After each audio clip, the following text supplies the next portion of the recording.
Hey, everybody. Hey, welcome to this latest episode of Movies Merica. Spoiler warning.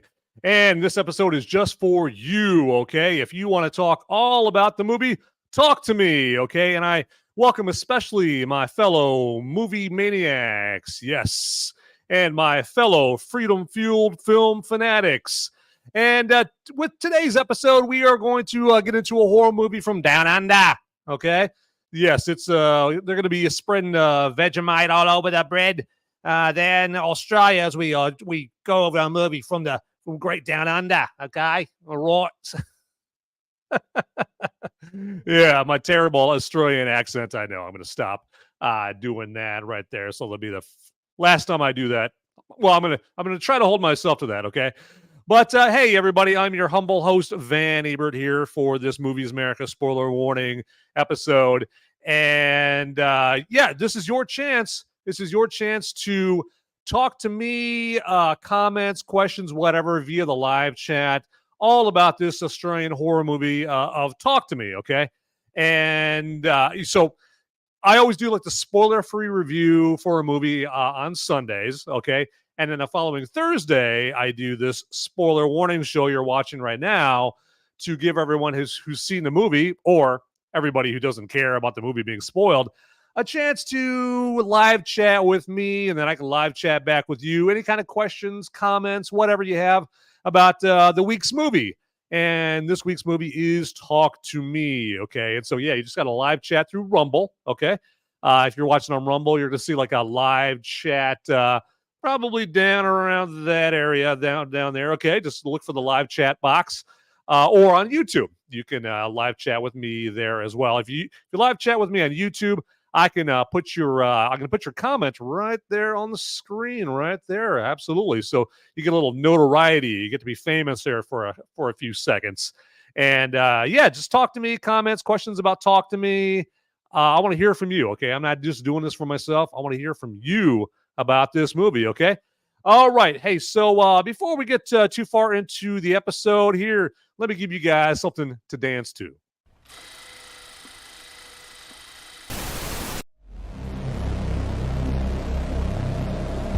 In a world where the number of movies available is great, but many are so bad, you'll learn a new definition of hate. One man sifts and reviews through the movie sludge. One man will be the movie cop, jury, and judge. He goes by many names, but you know him by Movies Merica.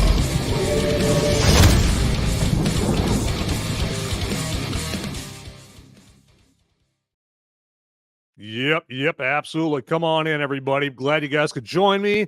And yeah, it's about that time. No, God, please, no. Yep, afraid so.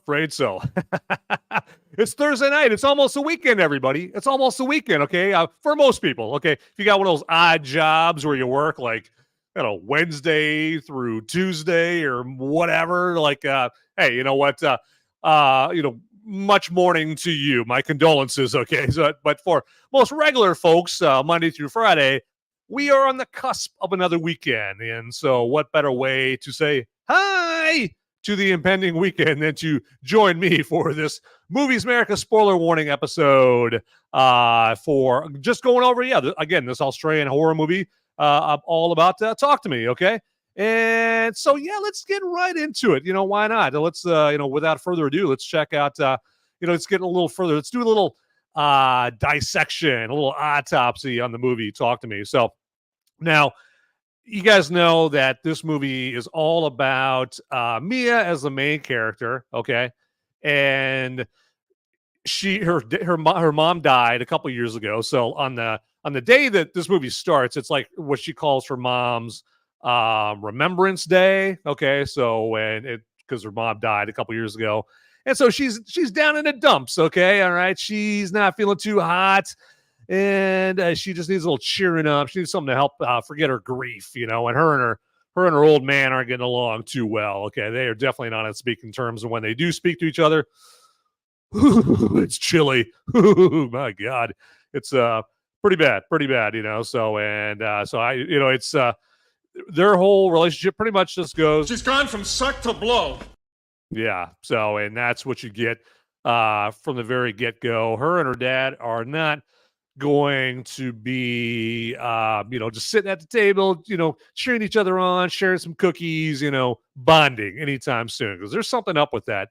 And so, so she's just looks for ways to escape her grief and, her hatred of her dad. And so she hangs out with her friend Jade, and then her brother Riley. So I think Jade and Riley are the characters' names. And so Mia, is over at somebody else's house for most of the movie, hanging out with her best friend Jade. And that's how she's just trying to take the edge off of her grief from her mom dying. And so she's very vulnerable, right? So she's in that sweet spot for making plenty of bad decisions, right? So exactly where you don't want to be, okay? You definitely don't want to be that person that everyone's always talking about. Damn. Yeah, you don't want people, you don't want to be the person people are always going, damn, about, okay? All right, but, when your mom dies, that's going to put you in that spot right there, okay? And so now one thing I like about this movie is, of course, there's the possession parties, right, where they go, they're in the possession parties, they're fucking around with that hand, right, the porcelain hand. It looks like, I guess the story is it's a porcelain hand that is wrapped around an actual embalmed hand of, my theory is it's the embalmed hand of like a Satanist or something is my theory. That's my working theory that I'm going with. That's my story. I'm sticking to it. But so Mia and Jade, they're aware of these parties, again, possession parties, we'll call them, where kids are just bored. These are dumbass teenagers, right? And what do dumbass teenagers do? They do dumbass things, okay? And the latest dumbass thing that they do, not eating Tide Pods, excuse me, not trying to climb milk cartons or whatever, okay, or anything like that. No, the latest dumbass teen challenge to try to fight off the boredom is, jacking around with this, this porcelain hand that can communicate with the dead, right? That can summon the other side. And what I like about this movie is that they show kind of snippets, little flash highlights or whatever, flashes to Jade or Mia on their phone, and they're watching like these viral videos that people are taking at these possession parties, and you see little flashes of people being possessed, from fucking around with this porcelain hand.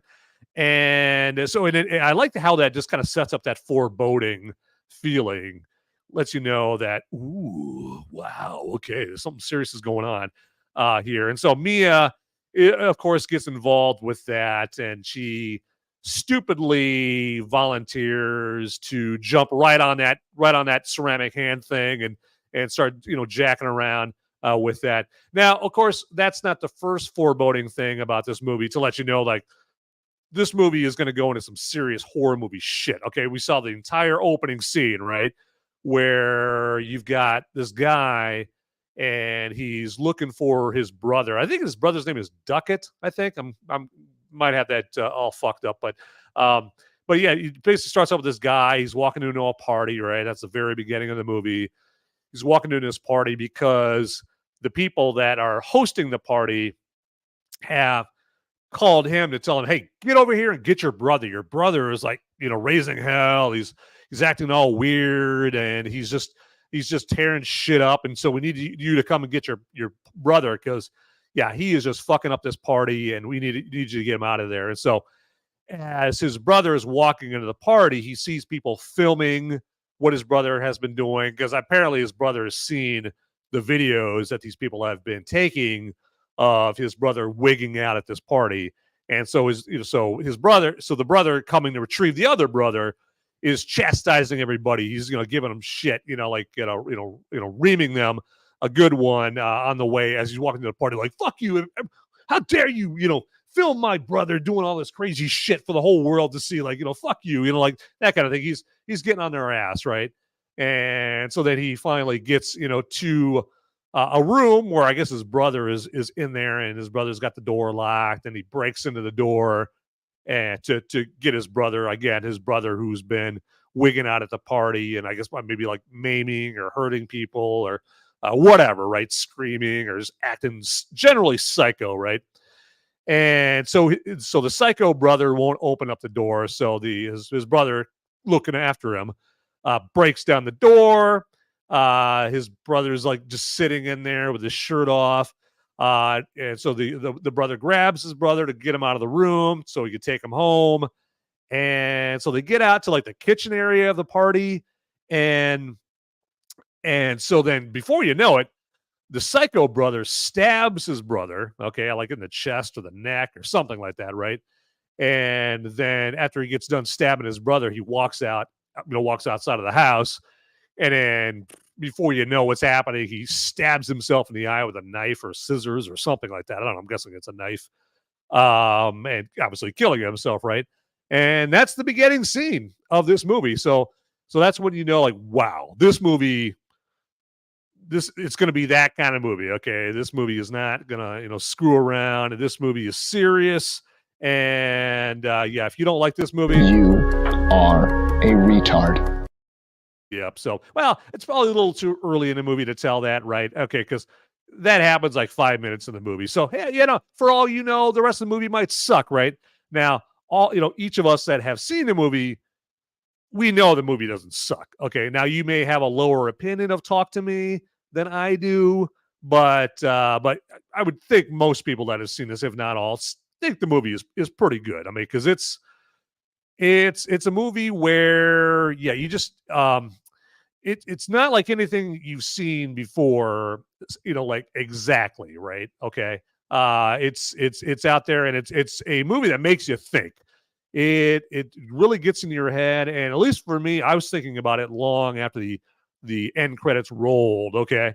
And so, yeah, that's the kind of movie that it is. And you get that as you watch it more and more. And obviously the closer to the end you get, that's when it occurs to you much more that, oh my God, this movie, wow, it's so out there. I can't believe this. Like, what am I watching? This is, it's just, mind blowing. And, but in a good way, right? It gets to you, and you're so entertained while you're watching it. And the movie, the great thing is this movie isn't very long. It's like a tight 90 minutes, something like that. And, before, you realize it, you're in the movie, and this movie is Gotcha, bitch. Yeah, I mean, just constantly. You're just watching it. You watch for another 10 minutes, and then again. Gotcha, bitch. I mean, it's so tense and riveting, everything that's going on and all that. So, but yeah, so where I was going with that is, yeah, I just wanted to get across the point that, yeah, this movie, the very first scene of this movie lets you know that this movie is nothing to fuck with. Okay, this movie is serious, and it's bringing some serious horror cachet to the table. Okay. And so back to Mia, okay, and she is bored. She is convincing, she's convincing Jade to go to this possession party because, according to her, it looks so much fun. The videos from them are going viral. It's going nuts, right? It's like, again, it's like the Tide Pod challenge, the milk carton challenge, or the milk crate challenge, all these stupid, viral challenges that you see, on TikTok or whatever, right? And so, yeah, they end up going to the party, and man, who was the character's? I think Haley is the character's name. That looks like she's the ringleader, or they're the ringleader. And then she's got her friend Chris there with them, I believe is his name, or Joss, that's his name, yeah. So Joss and Haley, they are like the ringleaders. They're the ones who actually have the ceramic hand, right? That can summon the dead. And so Haley is explaining the rules and all that, and basically the rules are, you sit in the chair, they put the hand in front of you, and then they light the candle. And these are the rules to summon the dead and get possessed by the dead, is what I'm going over right now. Okay, for anybody who hasn't seen the movie, okay. So yeah, the first thing is you sit down, they put the ceramic hand in front of you, they light a candle to open up the doorway to the other side, open up the doorway to the dead. You take put your fingers in the ice cold fingers of the ceramic hand. And since the candle has been lit and the doorway to the dead has been opened, while grabbing the hand, you say, "Talk to me." And suddenly you see like this dead person, right? The spirit of this dead person. And in this movie, they're grotesque, right? The first one you see is like this fat woman. It looks like she drowned and she got maimed, or she's totally disfigured from drowning and being underwater for too long, and just disgusting, right? Just gross. And again, it just makes you, yeah. And, with a lot of people, I mean, will it freak them out? Yeah. Exactly. So you see a dead person like Mia sees this drowned woman, right? And then still while you've got the hand clutched in your hand, then if you want that dead person to possess you, to get the good times rolling, right? Then you say, "I let you in." And then next thing you know, you're getting possessed, right? And that's what you see in the previews or in the movie, their head cocking back, suddenly. Because I guess when you get possessed, the force of this dead person possessing your body and taking away all control that you have over your body, I guess it's just so forceful, right? That it forces you back in your head, goes backwards and whatnot. And so I guess you just have Try to relax your anus. Yeah, while it's going on. And so then, so since you're possessed, the dead person obviously sees what you see, and they have control of your body, and they can do whatever. They can say whatever they want. They can do whatever. Now, they can't move around because they tie you to the chair, or they restrain you to the chair with a strap, right? So that this possessed person can't just walk around and do shit, right? And the most important rule of this whole thing is that you can only stay possessed for 90 seconds or shorter, right? Or, you can't go over 90 seconds or else, right? And as we see the or else, yeah, all hell breaks loose. Okay, you don't even want to go to second 91 or 92, much less 95, okay? Because you see what happens, and it makes most people... I gotta go take them. Yeah, you're pissing your pants, okay? And so I mean that's what we see, and now we don't see the hell that breaks out from someone staying possessed for too long, right? For over 90 seconds there, until Mia puts poor little Riley, he's just coming out of being a child, barely a teenager. Poor old Riley decides to do the hand thing, right? And guess who possesses Riley? It's Mia's dead mom, okay? And this is the first chance that we see where the spirits are malevolent, they're evil, they're manipulative, because these spirits that are in limbo, they're not in heaven, they're not in hell. That gets communicated in this movie, that these are spirits not in heaven or hell necessarily, they're in limbo, right, or purgatory. But just because they're not in hell doesn't mean they're not evil. Okay, these are evil, manipulative spirits. Okay, and they're looking for any way to commit evil, to inflict pain and death on whoever they can. Right, and because they're pissed off that they're dead. Right, they're pissed off that they're in limbo, and so poor Riley, he stupidly volunteers for this, to do the whole hand thing, the hand job, right? And so he gets possessed by Mia's dead mom, and so Mia's dead mom is like emotionally manipulating Mia. He's like, well, I'm so sorry, I didn't mean to leave you.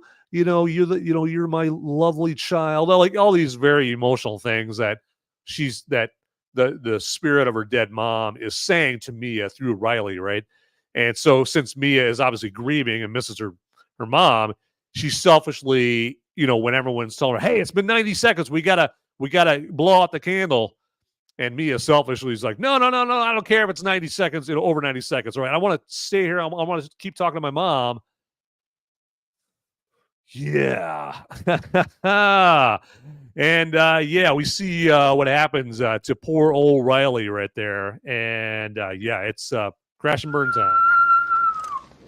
Crash and burn, huh, Mav? Oh yeah, everything goes. burn and burn and burn.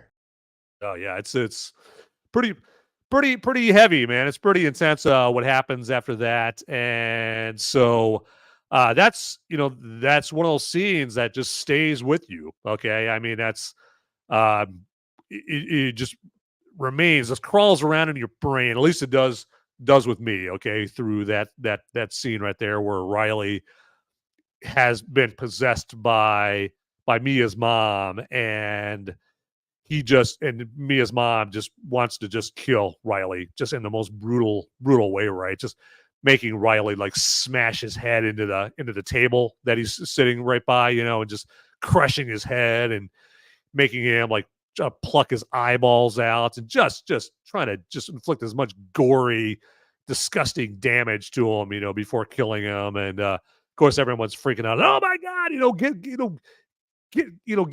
restrain him. And then that's when you see the spirit like take the chair and fly the chair with Riley still, strapped to it across the room. And the spirit is taking Riley's head and just crushing it into this table. And yeah, it's just gross and intense and whatnot. And then they stop the spirit. I think I don't know if they blow the candle out or something like that. But they restrain Riley somehow, right? And that kind of thing. So I think they blow the candle out. They must have cut off the connection to the spirit of Mia's mom right there. So yeah, it's pretty intense. And then just from there, it's it just gets even worse. And this, I mean, if you've seen, so the directors of this movie are the Philippou brothers, Danny and Michael. And if you've seen they're most famous now for their crazy YouTube videos that they do on their Rocka channel on YouTube. And the videos that they do are like just these crazy, funny, very stunt heavy, videos. They're very kind of lighthearted and funny and goofy and that kind of thing. And so they're not at all like the moody, dark, morose movie that is Talk to Me. So they're almost videos that you want to watch after this movie to just kind of get you out of that horror movie vibe, and if you want to kind of get out of that funk that you're in, I mean, this movie is a good movie to watch, but it stays with you. So if you just kind of want to get into kind of a lighter mood, yeah, just watch, the videos of the director of Talk to Me. Watch their videos on their Rocka channel. I think it's spelled Raka is how you spell that on YouTube right there, and check that out. So, but yeah, it's crazy stuff, in this movie. And, you guys have seen the rest of the movie there. And obviously, again, I don't want to just talk to myself about this movie. I mean, get in the live chat on Rumble or YouTube, and yeah, just throw any questions you want. You want me to answer any kind of requests or comments that you have for me, because I'm not trying to dominate the conversation. And I know this show starts at 6 Central, and people got to get in the live chat a little bit later on, because right now people are probably trying to scarf down their bucket of KFC or their Swanson's TV dinner. They're having dinner with the family, right? And it's not quite, joining Movies America spoiler warning time to get in here on live chat and that kind of thing. So, and I know we have a lot of folks in the Pacific and Mountain time zones that can't get quite in here yet. But yeah, it's easy to get in the live chat, right? Rumble, just, look for the live chat field there. You can just type in your live chat, whatever you want to type in there. And then YouTube, you can do the exact same thing and check that out there. So, all right. So before I get too far further into the movie here, I'm just going to let you guys all know about our tdpn.locals.com. Okay, that's our website where we have all kinds of fantastic articles and videos and blogs, all about everything from movies and entertainment to politics to cocktail recipes. Okay, we have like a cocktail recipe from Sean from the Sippin' with Sean show in there. I think it's a Mexican old fashioned is what it is. So kind of like a spicy old fashioned, I believe. Like you make it with tequila instead of whiskey, I believe. And so tasty, right? I know my mouth isn't the only one that's watering about this Mexican old fashioned, but you get cocktail recipes like that, at tdpn.locals.com. And we also have articles and blogs and videos about like hot button topics of the day, sexy topics of the day, right? That kind of thing. And you get it, available to you at tdpn.locals.com in a way that is, you're not going to find it anywhere else like this. Okay. I mean, you go to the website and you're going to be like, honey, check this out, honey. Van wasn't bullshitting me. I've never seen things written and shown quite like this. You got to check this out. Oh my God. You're going to be like, Scout's honor. You're going to be talking about it to your friends, your family, your spouse, whatever, all about that. Okay. And again, that's at tdpn.locals.com. Okay. And then right now, as you see there at the very bottom, if you put in promo code TDPN, which stands for Till Death Podcast Network, you're going to get 1 free month of membership to the tdpn.locals.com website. Okay. And also, we don't just have the videos and articles and blogs. We also have cool features like my Movies America Mad Libs on there. And so what that is, remember Mad Libs when you were a kid? Okay, you had the Mad Libs, you had the little booklet, with this paragraph, and you had like the blank words every once in a while, and you could fill in the blank words, and if you're like me or pretty much everybody else when you're a kid, when you did Mad Libs, you put a bunch of dirty, naughty, raunchy words in there. You'd have something like little Tommy got on his bike and he rode to the booby arena, and then when he got there, they had a titty show full of a bunch of goofy booger eating people. I mean, just sophomore stupid things that you would words that you would put in there with the Mad Libs, right? Okay. Well, hey, if you're like me, you're an adult, but you still have the brain of a 6-year-old. Hey, this is your lucky moment. You can get on tdpn.locals.com here pretty soon and take part in the Movies America Mad Libs. Okay.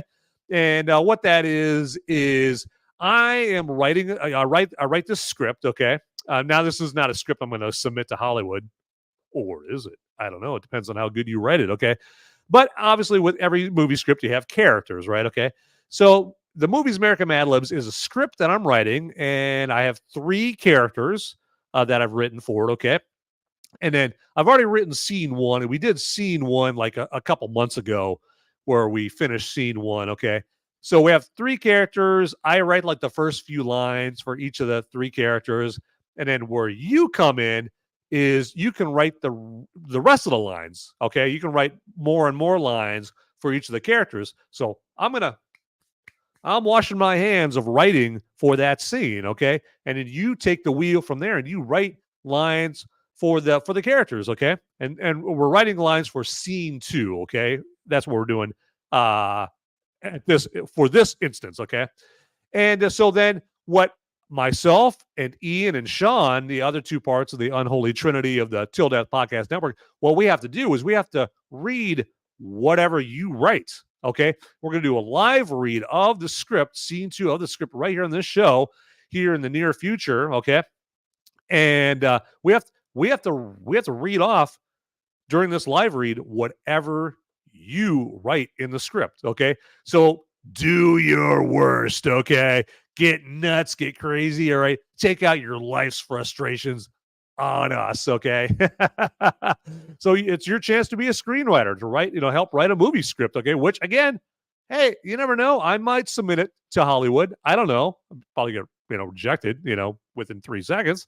But yeah, so you can help out with that. So that's one of the things that you can do at tdpn.locals.com. Okay. And we'll let you know when the scene 2 of Movies America Mad Libs is ready. I started on it this week. I'm starting to write my portion of the script. So I've started on it, and then I'll have that finished up here pretty soon there. Okay. And then also, yeah, like this video that you're watching right now. Very easy. Just got to go down there and click on the thumbs up, button there, or the like button. Okay. Click on that. Takes you 1 second. All right. And then while you're down there anyway, just subscribe or follow to this channel, okay? Right here. And that's very easy too. Just got to click on the subscribe or follow button down there. Takes you 1 second, okay? And then hit the notification bell down there if you want to get notified of when there is a brand new, piping hot, sizzling, tasty, delicious, splendiferous new episode of Movies America, spoiler warning, ready just for you, okay? All right, that's all you got to do. And I see out of my right eye a live chat here from Till Death Podcast. Hey, sup, dude? What's up? Hey, glad you can chime in here. Always good to hear from you. He says, sup, dude? Can't hear the spoilers, but definitely wanted to say, what's up? I wanted to see this movie, so I don't want to hear your amazing spoilers quite yet. And he goes on to say, playing in the background for sure. Hey, I appreciate that. So, and yeah, Till Death Podcast, he's on to something, okay? You don't have to watch this with the sound on, okay? If you want to just help me out, like help make this show more visible in the future, okay? Help the old algorithm, as they say, in YouTube world, help me in the algorithm to make this show up more for everybody. Yeah, you can just have this on in the background, volume off while you're browsing some other web browser tab and doing whatever else. You're cooking meatloaf with your ma, or you're having that bucket of KFC with your family, and you just have this playing in the background, volume off, on your laptop, whatever, okay? So, yeah, and you can just have it play the whole time or whatever, okay? Because I think the more watch minutes you watch, that's better for moi, okay? And again, if you don't want it spoiled, like Till Death Podcast says in the live chat there, yeah, just watch it without any volume. Good? Excellent, okay. All right, so we have got that all covered there. All right, so let's move on with some other things that I liked about this movie here. So now, yeah, if you let me know if you guys also saw what I saw when the first time we see Mia take the hand in her hands, right? And she says, "Talk to me." And then no, I think it's I noticed it when she says, "I let you in," so that the spirit possesses her, right? So the first time she says, "I let you in," I could have sworn I saw the fingers on that ceramic hand like actually grip her hands, okay? Pretty sure, okay? And I saw like a slowdown of that, and I definitely saw the fingers move. But yeah, let me know in the live chat or in the comments. You can always get in the comments down below, even after this episode is done with its live broadcast. And yeah, you can let me know in the comments whether or not you saw those fingers move, okay? I know, I'm pretty sure I saw them move, okay? Yeah, hey, so that's the one question that I have for you with that, okay? Hey, you know what? Get a little thirsty, so gotta have a little brewski.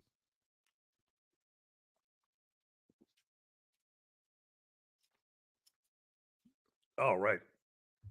Hopefully me drinking didn't sound too gross. I just realized I had it that close to the microphone right there. So, all right. So yeah, the fingers gripping, Mia's hand the first time.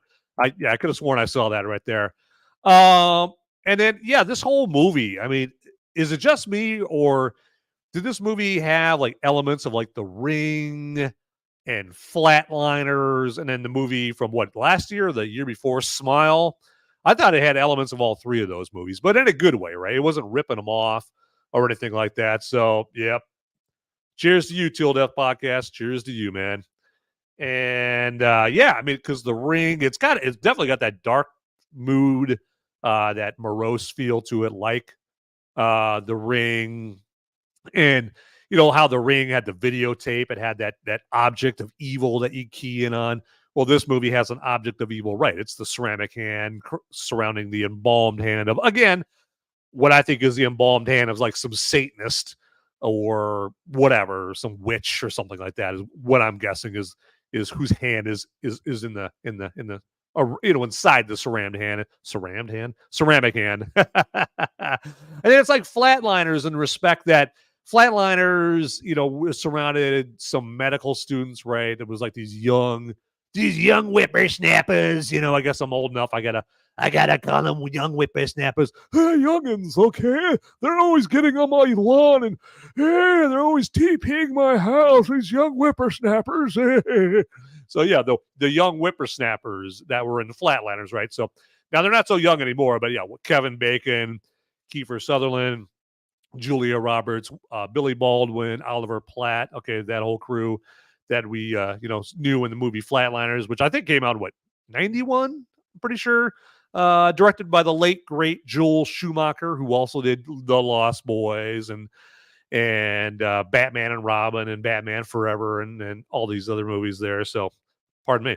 So that's how Talk to Me is like Flatliners. It's just surrounding some young whippersnappers, and then Smile is kind of like Smile, where it's got your main protagonist that just kind of gets themselves in a situation involving the dead that they really shouldn't have got themselves into. Okay. Now in the movie Smile, the main character in that one, I guess she didn't really she didn't recklessly get herself into that situation, right? In Smile. So the character, I forget the actress who played the main character in Smile. All I know is it's Kevin Bacon's daughter in real life. Okay. But yeah, so they have this main female protagonist that is, getting in a world of shit, right? And it's definitely is one of those characters that keeps getting themselves into those situations where you're just like, No, God! No, God, please, no! No! No! No! continually, okay. Yeah, so I mean, it derives some things from other horror movies there, but in a good way. I definitely like what they did with this movie. And believe it or not, this is the first movie directed by these brothers, the Philippou brothers. And I'll go into the Philippou brothers, Danny and Michael, in more detail later on here. But yeah, just a feel-good story. These two brothers, getting to share their passion with everybody. And then, yeah, again, like I said at the beginning, I like how they built up the tension of this movie by showing you little snippets, little brief flashes of people being possessed with this whole possession party ritual that they're doing. It kind of just, kind of clued you in and kind of gave you kind of road mapped out what you're in for, right? Okay. Also, what I thought was cool at the end, where obviously it turns out that Mia died, and the movie goes full circle, right? Where she is a spirit caught in limbo, and they portray her in limbo as like she sees all her loved ones, right? She sees her friends, and they're all okay, including Riley is okay. He's recovered from being possessed, miraculously. Her father, who she accidentally tried to, she mistakenly tried to kill, he's recovered from his wounds, and they're going off and living a happy life, as much as they can after, this traumatic experience, right? And then, but for her, everything is going dark. She's reaching out to him, like, come back, I'm right here. And then, the movie goes darker and darker and darker until finally all she sees is a flickering light. And as we soon find out, that flickering light is the candle from someone that is having a possession party, right? And she walks towards a candle and she sees a hand reach out towards her. Okay. And that's the hand of someone, reaching out and grasping the hand, the porcelain hand there, a ceramic hand.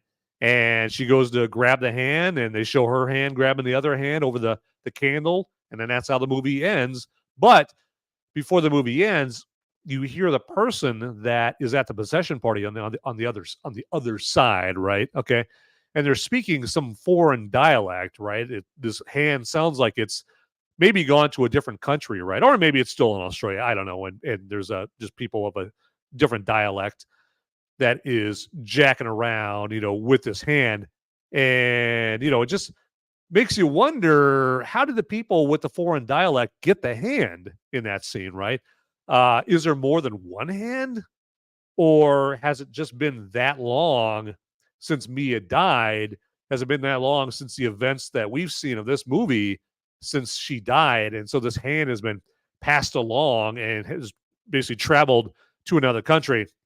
Now, I did a little detective work there. After this all happened, I kind of rolled up the old sleeves, did a little detective work, rolled up the sleeves, and found out that actually the dialect that you hear is actually someone speaking Greek.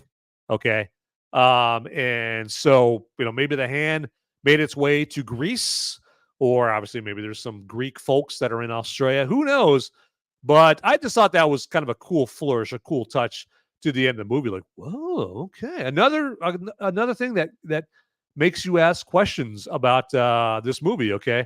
And it just makes you wonder, how long has it been? Has she been dead for that long? Maybe it's been years since she's been dead. I don't know. Who knows? I mean, maybe there's more than one hand. Who knows? I mean, there's more than one hand. Woo, man, that is something else. I mean, that means we could have stories about this hand from all over the world, and we may get that anyway. I mean, even if it's just one hand, it could travel all over the country there. And the good news is, okay, anybody who's seen this movie and likes it, the good news is actually A24, the studio that bought this and released this movie, has already announced there's a sequel to this movie, okay? Because it was a runaway success. Now, it didn't make Barbenheimer money or anything like that. No, by all means.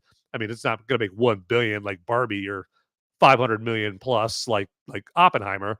But the movie cost, what was it? Like, I think the movie cost $25 million, and I think it made $10 million its first weekend, okay? So it's going to eventually, over time, with good word of mouth, it's going to break even, okay? So it had the highest opening for an A24 movie since the movie Hereditary came out in 2018. And so it's doing enough. It obviously did enough to get a sequel. So we're gonna have Talk to Me part 2 coming up here soon and whatnot. So, but that's fantastic. Pardon me. Beer burps galore. But yeah, and so like I think Danny Philippou, that one of the brothers, I think he's joked like, so it's still gonna be called Talk to Me, but it's gonna be Talk and then the number 2 me. So or Talk to Me, Talk Harder or something like that. That would be hilarious, right? That's the coolest fucking story I've ever heard in my entire life. That's insane. Can I hear it again? Oh yeah, absolutely. So hey, you know what? Let's break it up again a little bit here again, and just because I keep mentioning the two brothers that directed this movie, and like I said, they this was their very first movie that they directed right there, and if you share my opinion, I mean, you're like, this is the first movie that they have actually directed. Like, that is amazing, because you can't even tell that this is the first movie that they've ever directed. I mean, it looks like second, third, fourth movie that someone's directed. I mean, it just looks like the filmmaking of a veteran filmmaker. I mean, a veteran horror movie director like Ari Aster or someone who made Hereditary, okay, and Midsummer, those movies there, okay. So it just looks like that. So it's fantastic. But yeah, hey, let's see a little bit more from Danny and Michael Philippou here. So I just want to just show you this video that they have on YouTube. It's just called "We Made a Horror Film," as you can see up there. And yeah, this video is just a feel-good video that just shows you a little bit of their journey. I'm going to skip forward through some of the parts as we watch this here, because it's got some music in it, and I'm not trying to get dinged for copyright purposes or anything like that. So yeah, let's get right into that. Okay. Oh, yeah, we're skipping. We got the Sundance.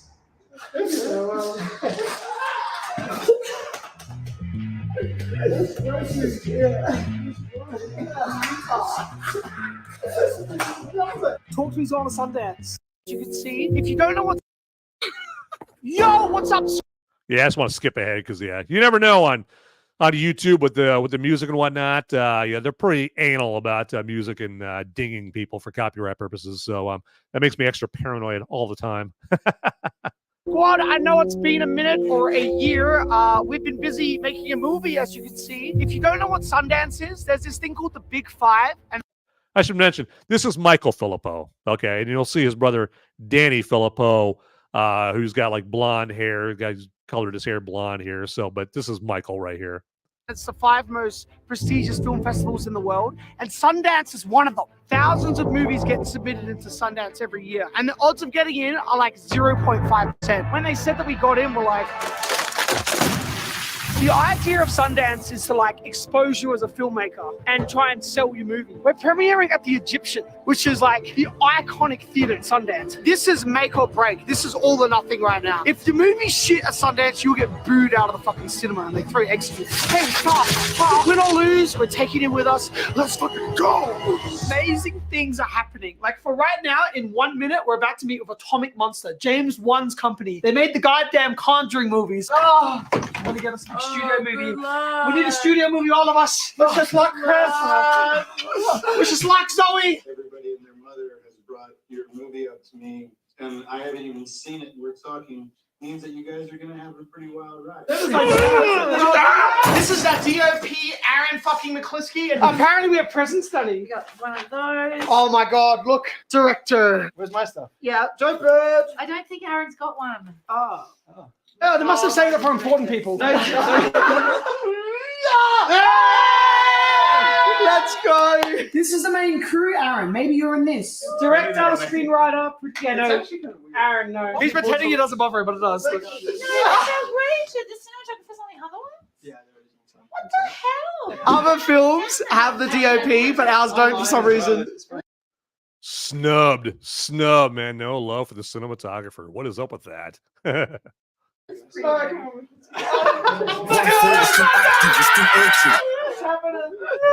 Oh my god. Do the hand. Put the hand on. This is the jacket we're giving to all the filmmakers. So you'll start to maybe see them on the streets and you'll know who's a filmmaker and you're part of the club. Yeah, exactly. I look like an astronaut. And so like and I just take the pants off and no pants.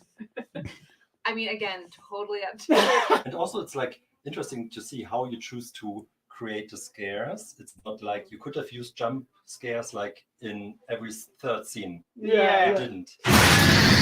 Nobody watching the movie would ever think, oh, this is their first film. Nobody would think that. All of us have had no sleep since we landed in America. Literally no sleep. This has been the only reason we've been able to keep up. Gamer Subs! Gamer Subs is the official...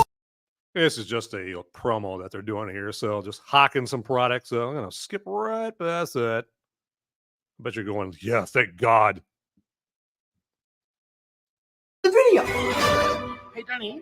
Oh my god, I'm sorry. What the hell is that on your face? I just cut myself shaving and it won't stop bleeding. Like It's been hours. It's so humiliating. And you're doing all these press interviews. I know, the whole video is not written. It's so fucking embarrassing. You're disgusting. Talk a little bit about the casting process and what you were looking for from these actors. Oh yeah, just trying to find the most genuine, down-to-earth people that felt real. There was no debate in our mind. Like they were the characters straight away. We knew they'd stick like the Band-Aid on Danny's face. Yes.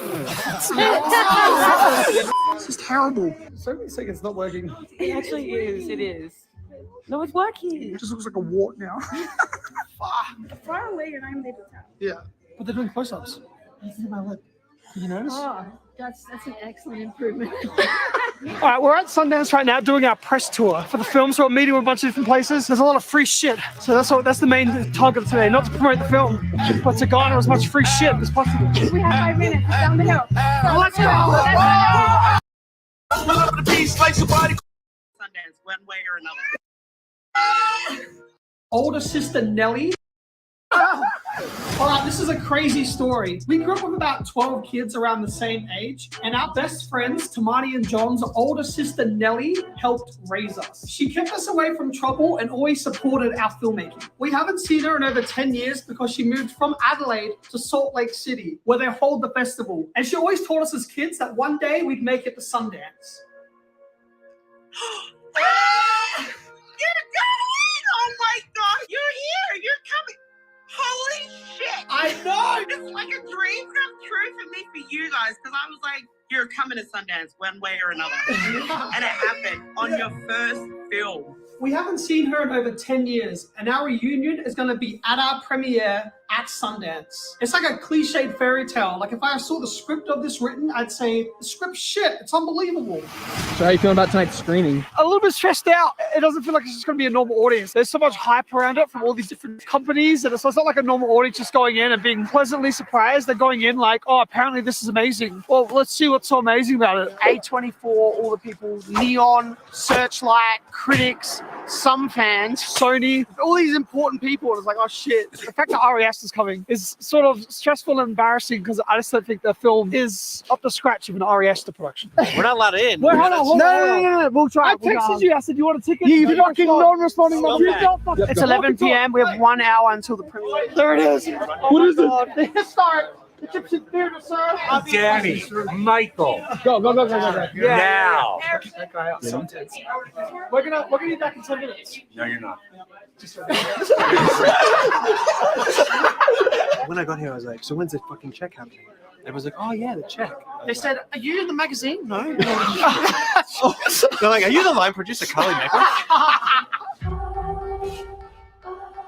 And then when you go up, would it be just by 0.5? If it's 6.5, we're up 0.5. Yeah. Usually go by 0.5 every time. Yeah, I've heard whispers around the world about the Egyptian theater. Oh, Yeah. Look at this crazy place. It's amazing. Oh, thank you. Yeah. I'm so fucking nervous, bro. I know. How are you?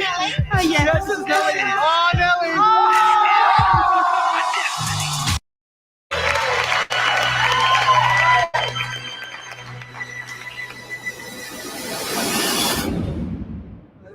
Wait, what does it say? This is a strange cold text, but this is Jordan Peele. What?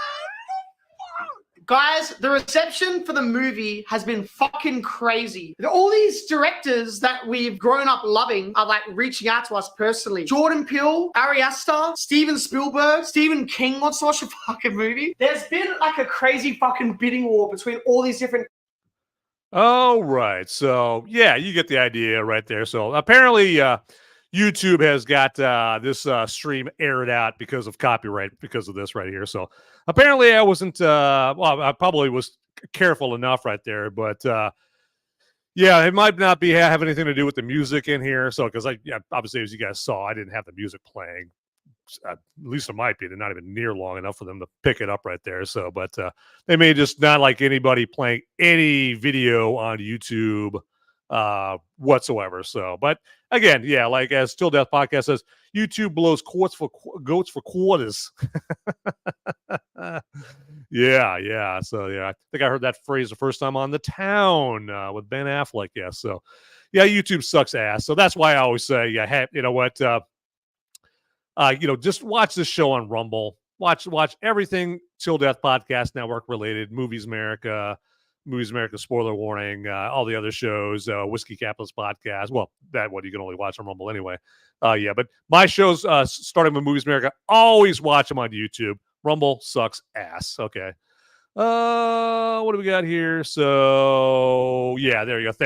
Thanks Till Death Podcast Network for go in and put in the link to the Rumble version of this stream right here. It says YouTube is trash. And we all know it. The real fun and party time is over on Rumble anyway, right there. So, yep, appreciate the kind words. They're good, sir. So, yeah, let me stop sharing that right there. So that way we can make the little bitches over at YouTube happy there. So, all right. Yeah, Till Death Podcast. Appreciate that. You put the link in the YouTube chat for the Rumble version. Absolutely. So, yeah, everybody get over to Rumble.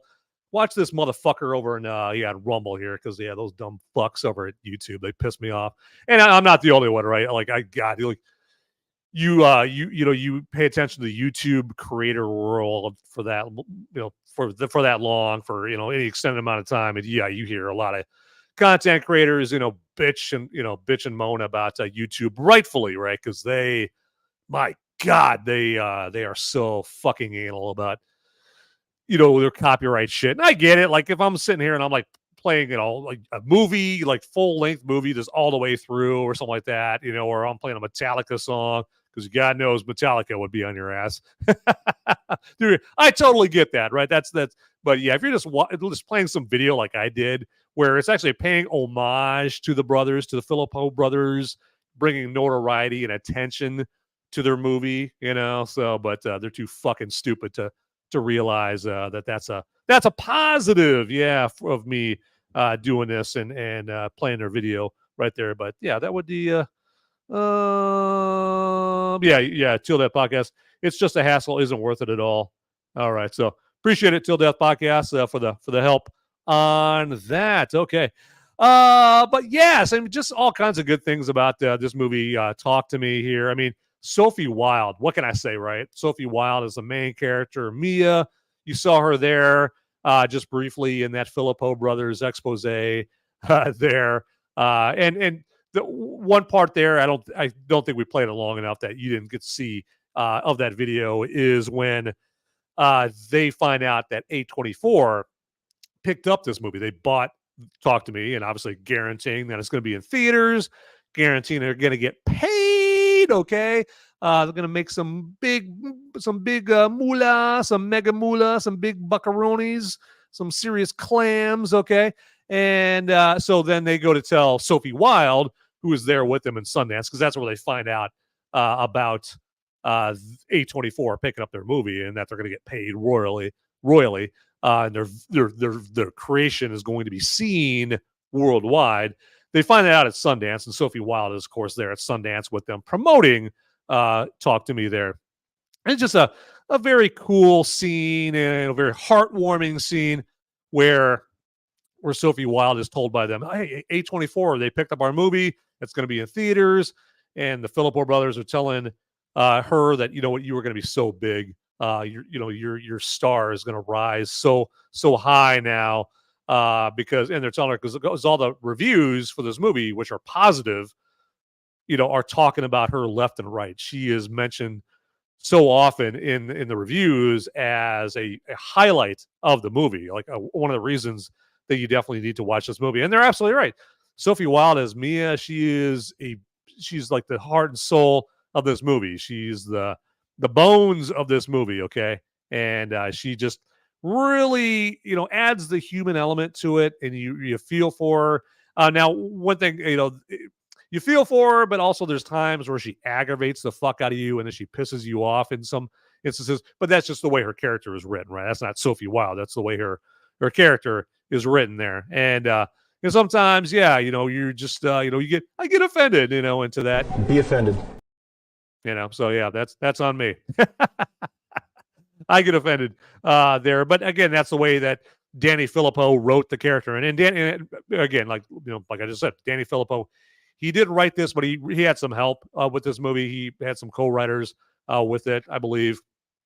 And he wrote a brilliant screenplay along with his co-screenwriters there. And again, like I said, you would never know that this screenplay was written by Danny Philippou when you watch their viral YouTube videos that they do, like I was mentioning before. So yeah, they are absolutely batshit crazy in those raka videos that they do on YouTube there. So, but Sophie Wilde, fantastic. Alexandra Jensen, it does a great job playing her best friend, Jade.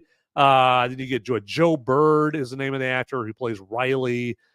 He's like he's Jade's younger brother, and then you get some other characters in there that are pretty good in this movie. You got Miranda Otto that you saw briefly there in the video there, the Philippou brothers video, who of course played Eowyn in the Lord of the Rings movies, or the Two Towers and the Return of the King.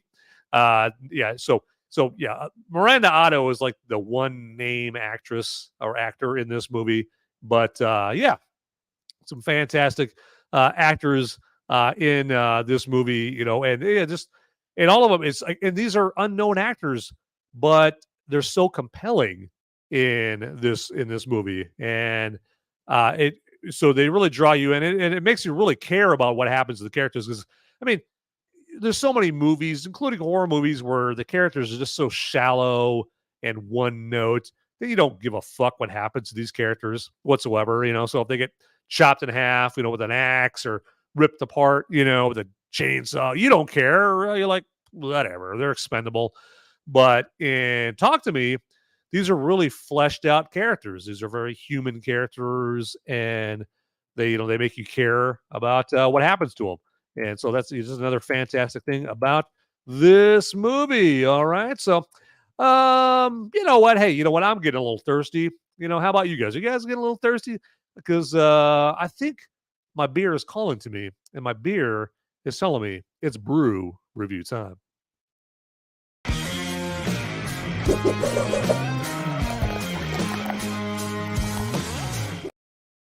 All right, every good brew review time deserves a brew, okay?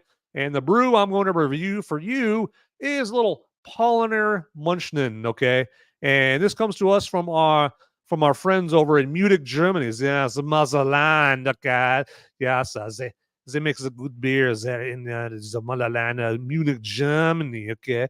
And this is actually, what is this, like 4.5 alcohol by volume, I think, something like that. So yeah, I'm going to go with 4.3 alcohol by volume, I believe is what this is right here. So yeah, it's not, knock you on your ass, kind of beer or anything like that. It's not like something like a barley, like a barley wine kind of beer, like barley wine beers are like, 10% alcohol by volume at least, that kind of thing.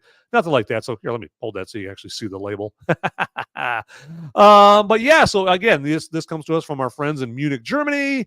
And they've been brewing this beer since like at least 1534. All right. Can you believe that? 1534. All right. So not exactly last year, 10 years ago, 20 years ago, the year 1534. Okay. So by now, I would say that they probably know what they're doing. Okay. And yeah, this just has like some nicely balanced multi character to it. Kind of got a very light taste of bitters in it. So yeah, not the amount of hops in it isn't so overwhelming where it's like really bitter or anything like that. So again, they've had since the year 1534 to perfect their craft. Okay. And yeah, it's fantastic here. So, but yeah, I'm done talking about it. I'm going to take a little tug off this bad boy.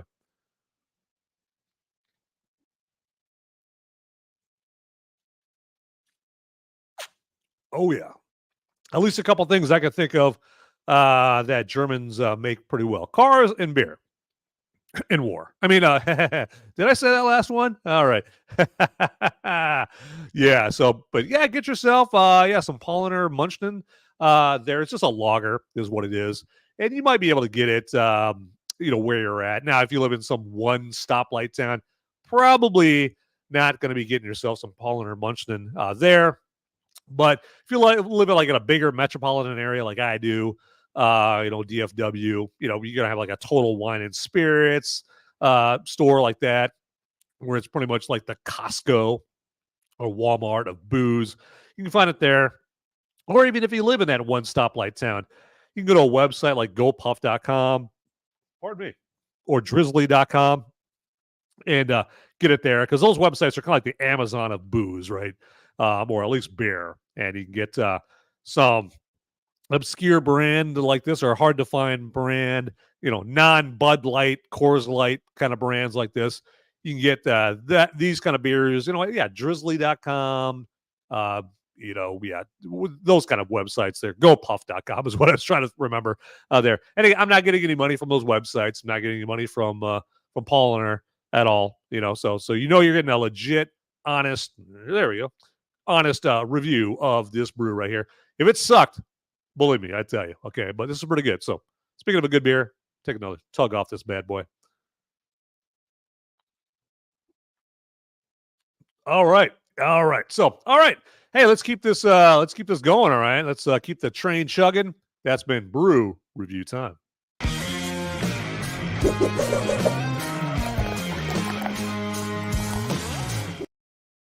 Excellente. All right. So are we going to quit yet? 999. No, we are not going to quit yet. Not at all, because we've got more Talk to Me to talk about here. So, and before I forget, I have to say, like, any movie like Talk to Me that has an English bulldog in it, I'm there for that movie. Okay, I mean, I'm looking at you, Pacific Rim, or I'm looking at you, Van Wilder. A couple more movies with an awesome English bulldog in it. Okay, because I got my boy, Tugboat, my English bulldog baby, and and every single time I see a movie with an English bulldog, I got to shout that movie out. Okay, and so that's just one more thing that makes Talk to Me such a fantastic movie. Absolutely there. So, and then is this movie woke? No, this movie is not woke at all. Okay, no wokeness whatsoever. The Philippou brothers, they're smart enough to know that when people go to a movie, they want one thing and one thing only: to be entertained. Okay, now that entertainment may take the form of being thought-provoking or informational. You're being educated on some historical event or about a historical character, or you're getting your eyes popped out of your head because you're seeing some superheroes do some cool shit. Some like entertainment, right? Something that takes you away from reality, gives a little bit of a break. They're smart enough to know that that's what a movie should fucking do. Okay, not lecture you and tell you what a shitty person you are and lecture you about how Hollywood thinks you should live your life and how they think you're doing everything wrong. Okay. So I just definitely wanted to mention that. Yeah, there is no wokeness in this movie whatsoever. Okay. And I kind of touched on this a little earlier, but I do like how this movie had the genius idea of having like this object of evil for you to key in on. So like the ceramic hand that's surrounding the embalmed hand of, again, like what like I said before, which I think is the hand of a Satanist. Okay, so it's got this genius prop of evil. Okay, and you get the rules that surround the hand that you have to follow. If you're gonna do the possession process properly without having to face the forces of evil. Okay, the force to have demons take over you. Right. Yeah, you don't want people saying that about you after you do this. Otherwise, if you go too long being possessed, if you go over 90 minutes, you are a retard. Or I should say 90 seconds. I should say right there. Yeah, you definitely don't want to do that. But yeah, it was a genius, stroke of genius for the Philippou brothers to and Danny Philippou and specifically since he was part of this writing the screenplay to have this object of evil, like kind of like the Ouija board in The Exorcist, right? That's, we all know in The Exorcist, that's how Reagan gets possessed in The Exorcist. It's through a Ouija board, right? Captain Howdy, all that stuff, right? Or The Ring, like I mentioned before. The Ring has the videotape where if you watch it, you're gonna die in 7 days, stuff like that. And so in this case, it's the evil hand. The evil hand is coming for you. Ah! And so yeah, you gotta watch out for that. And so that, I thought that was a pretty cool plot device in Talk to Me there. So, and that's one thing that some horror movies could learn from. All right, and then also the gory, disgusting effects of the decaying dead people in this movie are absolutely ghastly, right? But in a good way, right? They're pleasantly ghastly, if there is such a thing. Okay, it's because the Philippou brothers, they use practical effects, for the makeup effects, for the dead people effects right there. They don't use stupid, cheap-looking CGI for that shit. All right, they use practical effects for it, and the practical effects in this do kind of remind me of the cool dead person practical effects that you'll see in a movie that we're going to be talking about a little later on in the episode, right there. And I just kind of like how, like I said in my spoiler-free warning, the people are not in heaven, they're not in hell, but they're in limbo. But the way this movie portrays limbo, where you've got the dead people in limbo, they're like ripping people apart in there. I mean, they literally have what Riley is in limbo, and he is being ripped from limb to limb. Literally, his body is getting ripped limb from limb, and they're eating him basically, right? They're in limbo. It's disgusting, and you only see like 10, 20 seconds of that or something like that in this, in this movie. When Mia is shown limbo and that kind of thing. And the Philippou brothers, they filmed like what, a 2-minute sequence of that bloody, gory, disgusting limbo portrayal in there. But they didn't want this movie to feel like it was exploitive torture porn, right? And plus, also, if they would have had that in there, this movie would have got an NC-17 rating, like minutes of what we saw in this movie earlier. Okay, I can't imagine 2 minutes of that right there. I mean, I can handle. There's a lot of gory horror movies that I've seen, but man, seeing 2 minutes of that, nuts. That is absolutely nuts. Okay. But yeah, let's break it up again. Let's break up this episode again a little bit. By me taking a little opportunity to tell you all about a great product called Nature Clear. Yes, Nature Clear recovery powder.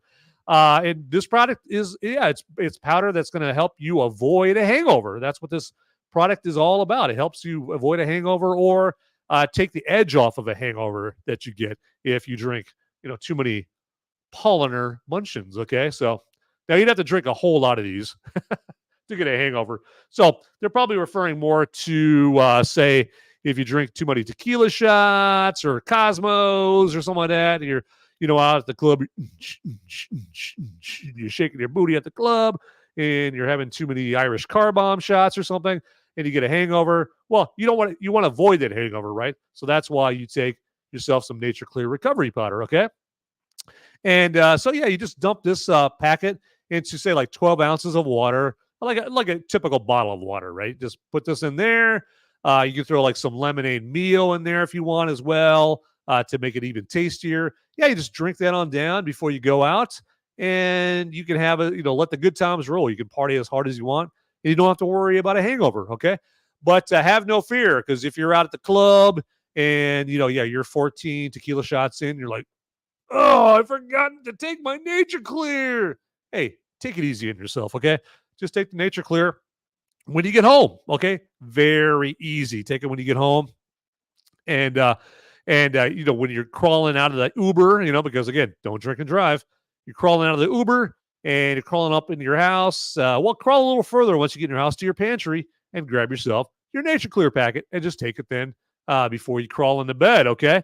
And so, yeah, as you can see there at the bottom, if you go to the Nature Clear website, which you can get to via the link in the description down below, the description for this episode, just click on that Nature Clear link down there and pick out your Nature Clear products, get them in the carts, and then all you have to do is put in the promo code MOVIES, okay, in the cart, and you are going to get up to 25% off your next Nature Clear order.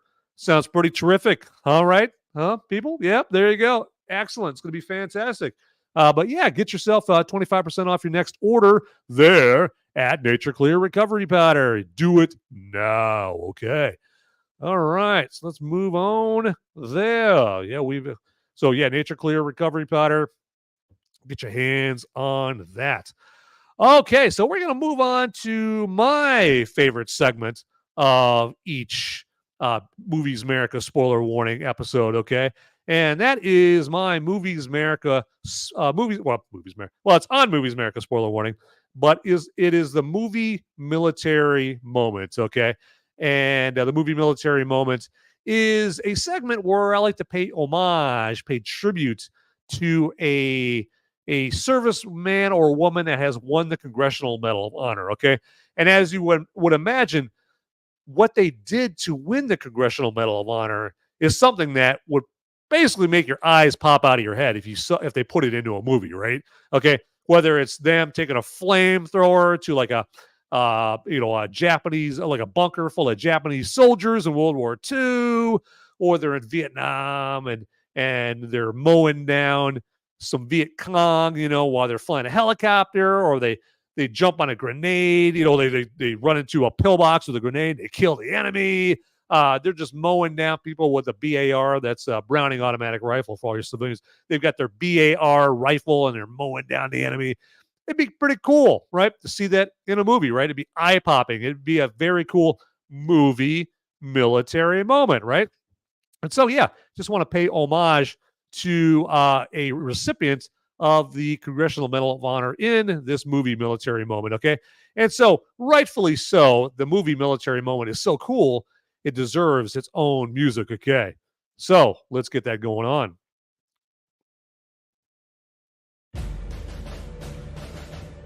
This is the movie military moments. And this episode's movie military moment recipient is one Private First Class Alfred Mack Wilson from the Vietnam War, okay? And let's read his citation, shall we? All right. For conspicuous gallantry and intrepidity at the risk of his life above and beyond the call of duty while serving as a rifleman with Company M in action against hostile forces. While returning from a reconnaissance in-force mission in the vicinity of Fire Support Base Cunningham, the 1st Platoon of Company M came under intense automatic weapons fire and a grenade attack from a well-concealed enemy force. As the center of the column was pinned down, the leading squad moved to outflank the enemy. Private First Class Wilson, acting as squad leader of the rear squad, skillfully maneuvered his men to form a base of fire and act as a blocking force. In the ensuing firefight, both his machine gunner and assistant machine gunner were seriously wounded and unable to operate their weapons. Realizing the urgent need to bring the weapon into operation again, Private First Class Wilson, followed by another Marine, and with complete disregard for his safety, fearlessly dashed across the fire-swept terrain to recover the weapon. As they reached the machine gun, an enemy soldier stepped from behind a tree and threw a grenade towards the two Marines. Observing the grenade fall between himself and the other Marine, Private First Class Wilson, fully realizing the inevitable result of his action, shouted to his companion and unhesitating threw himself on the grenade, absorbing the full force of the explosion with his own body. His heroic actions inspired his platoon members to maximum effort as they aggressively attacked and defeated the enemy. Private First Class Wilson's indomitable courage, inspiring valor, and selfless devotion to duty upheld the highest traditions of the Marine Corps and the U.S. Naval Service. He gallantly gave his life for his country, and we salute you, Private First Class Alfred Mack Wilson. We salute you in this episode's movie military moment. Yes, thank you for giving your life for this country, Private First Class Alfred Mack Wilson. And that has been our movie military moments. All right. So yes, that is my favorite segment of each of these Movies America spoiler warning episodes right there. But yeah, just we take for granted the freedoms that they provide for us. Okay, I know I do sometimes, and we damn well know a lot of people on social media do. Man, I tell you, before social media came along, I had never heard so much shit talking about this country. All right, so from people that they sure do enjoy the freedoms of our country while shitting all over it. So okay, so yeah, that's what I really mean when I say people take for granted our freedoms. Yes. Okay, all right. So let's so I mean, again, talk to me. I cannot talk about this movie enough, all right? And I mean, and you know, definitely, like I said, get in the live chat on Rumble. Fuck YouTube, okay? Get in the live chat on Rumble, okay? And yeah, reach out to me and yeah, let me know about any questions, comments you have.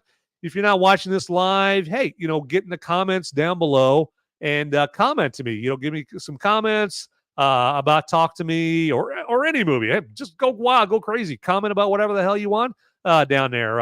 You know, if you think I could do something better, let me know. Hey, I don't do this. I'm not perfect at this show, right? Okay, I'm definitely not what they call a grizzled veteran in the YouTube Rumble content creator wars. Okay, I haven't been doing this that long, and I'm sure it shows. So yeah, I can always use tips and tricks. Okay. Well, yeah, that's for the comments after this show is gone live, okay? But for right now, live chat with me, okay? Get in the old live chat on Rumble and reach out to me.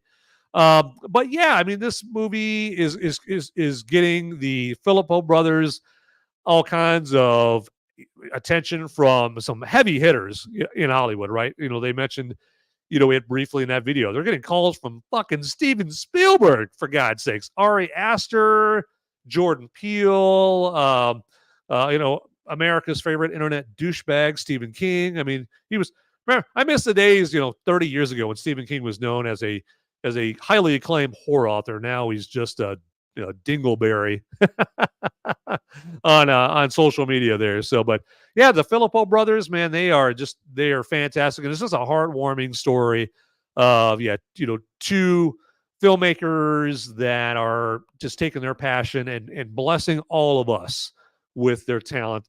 Absolutely. Okay.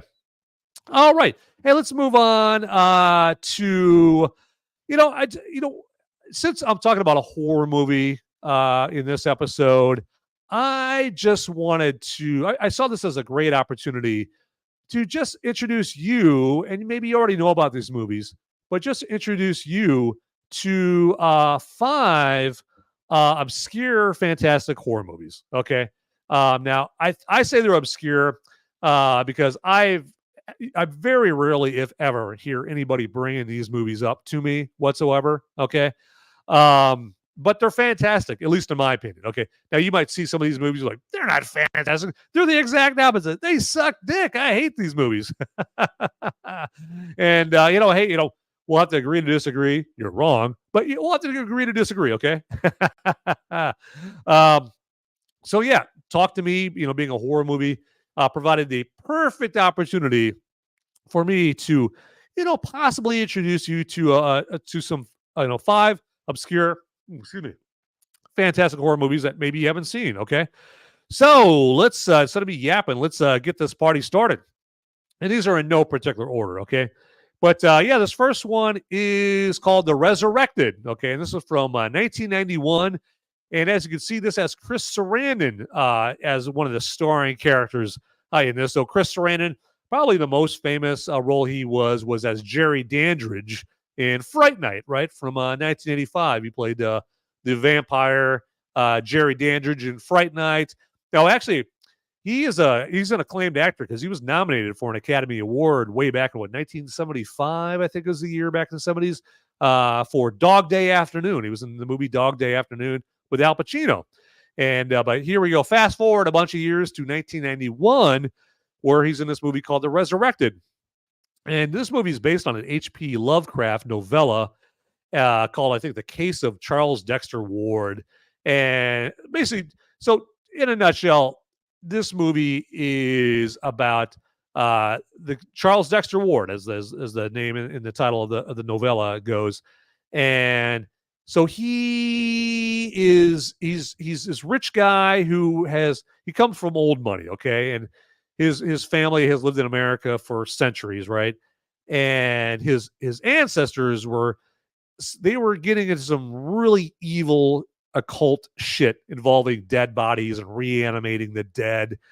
And so Charles Dexter Ward, that we see pictured here, played by Chris Sarandon, him and his wife, I think they move out to the country to some old family estate, right? And he discovers like this old outbuilding at this family estate that they have out in the country. And I believe pretty soon he becomes possessed by the spirit of one of his ancestors, and who uses his body to start trying to reanimate the dead. Okay. And so Charles Dexter Ward, again, pictured here, he starts dedicating all his time to reanimating the dead and working on these evil plots, right? And so he's kind of a Dr. Frankenstein character. And so he's spending all his time out in this shed, right? In this outbuilding. And like I said, he's married, right? So his wife was like, honey, come on, spend some time with me, all right? I'm your wife. I got needs, all right, if you know what I'm saying. You need to tend, you need to do your husbandly duties, all right? I'm your wife. You can't just leave me in the house by myself for, hours and hours every day. And but he just ignores her. He's just dedicated to his work because he's possessed by one of his evil ancestors. And so his wife goes to a detective who is another, I guess, the main character of this movie, the main protagonist. I think his name is John March, or John Marsh is the name of the character. It's been a while since I've seen this movie, The Resurrected. But so she hires a detective to obviously detect what her husband's doing. And I guess the end game is to get her husband to stop doing all this crazy psycho evil, satanic shit, right? And so the movie just progresses from there. Okay, I'm not going to give away the rest of the movie, but this movie boasts like some really cool, disgusting body effects, creature effects and that kind of thing. And yeah, it gets pretty gory. There's a scene towards the end that it just involves a lot of blood and decapitations and that kind of thing. And this movie is kind of weird because the movie starts off like a cheesy. It looks and sounds like a cheesy Hallmark movie, okay, or like some Lifetime movie, that kind of thing. The music is cheesy and corny as hell, okay, but then probably like an hour into the movie, it just gets hellish and grotesque and all that stuff, and yeah, it just gets batshit crazy from there. And yeah, so I think it's a fantastic movie. And obviously, it's from 1991, so you're going to watch the movie like, yeah, this movie definitely has technology and the dress of the characters, are definitely from 1991. And so yeah, but it's a fantastic movie. It's also directed by Dan O'Bannon, and Dan O'Bannon he's had his hands involved in some pretty big projects. He was at least the co-writer of the Arnold Schwarzenegger movie Total Recall, okay. And he was involved with like the movie Alien, Ridley Scott's Alien movie there. I think he might have actually had his hand in Aliens as well there. But yeah, what else is he? He's just a number of different movies. But yeah, just look up Dan O'Bannon in IMDb, and you'll see like, whoa, okay, he's been involved in a lot of big movies. But I think The Resurrected was his only movie that he directed, okay. And this movie originally, I think they had him under the impression that this was going to be a theatrical release, but sadly, this movie it was a direct-to-video movie, never went to theaters. And there were some scenes in this where the scenes were going to be even gorier than than you see in this movie, but he was told by the studios or whoever, someone in power, that, you need to tone down the violence, okay. He even went as far as, so like in the movie, there's a part where someone gets her head ripped off, and he researched, like, in reality, if someone had their head ripped off, like how much blood would come out of someone having their head decapitated. Someone said like 8 foot of blood or something like that, whatever that means. So 8 feet of blood. And so he was going to try to do 8 feet of blood. All right. Okay. Coming out with this person's getting their head decapitated. And of course, the studio or whoever was like, nah, hell no, we are not going to let you do that. Okay. We're going to release this in the theaters. And then lo and behold, eventually they're like, yeah, no, we're not even going to release this in theaters. So all along, you could have done exactly what you wanted. You could have done whatever you wanted. So, but yeah, that's The Resurrected with Chris Sarandon. It's going to have some familiar faces in there. John Terry plays the detective, and you'll recognize him from like Full Metal Jacket. He was also he was in some episodes of ER back in the day. So it's got Jane Sibbett, who played Ross's wife in the TV series Friends. Remember his ex-wife, who he found out was a lesbian the whole time, and they got divorced because she wanted to be with her lesbian partner. Okay, so Jane Sibbett, the blonde actress that plays Ross's ex-wife in Friends, she's in this movie. She plays the wife. Anybody else that was in this? I think was it Richard Romano? He was in Fast Times at Ridgemont High. So yeah, you'll see some familiar faces in this movie. But yeah, so that is The Resurrected from 1991. And yeah, I think it's hard to find it on streaming. So, but I think the best way for you to see it is on Blu-ray. I think there's a Blu-ray copy of it you can get on Amazon or whatever.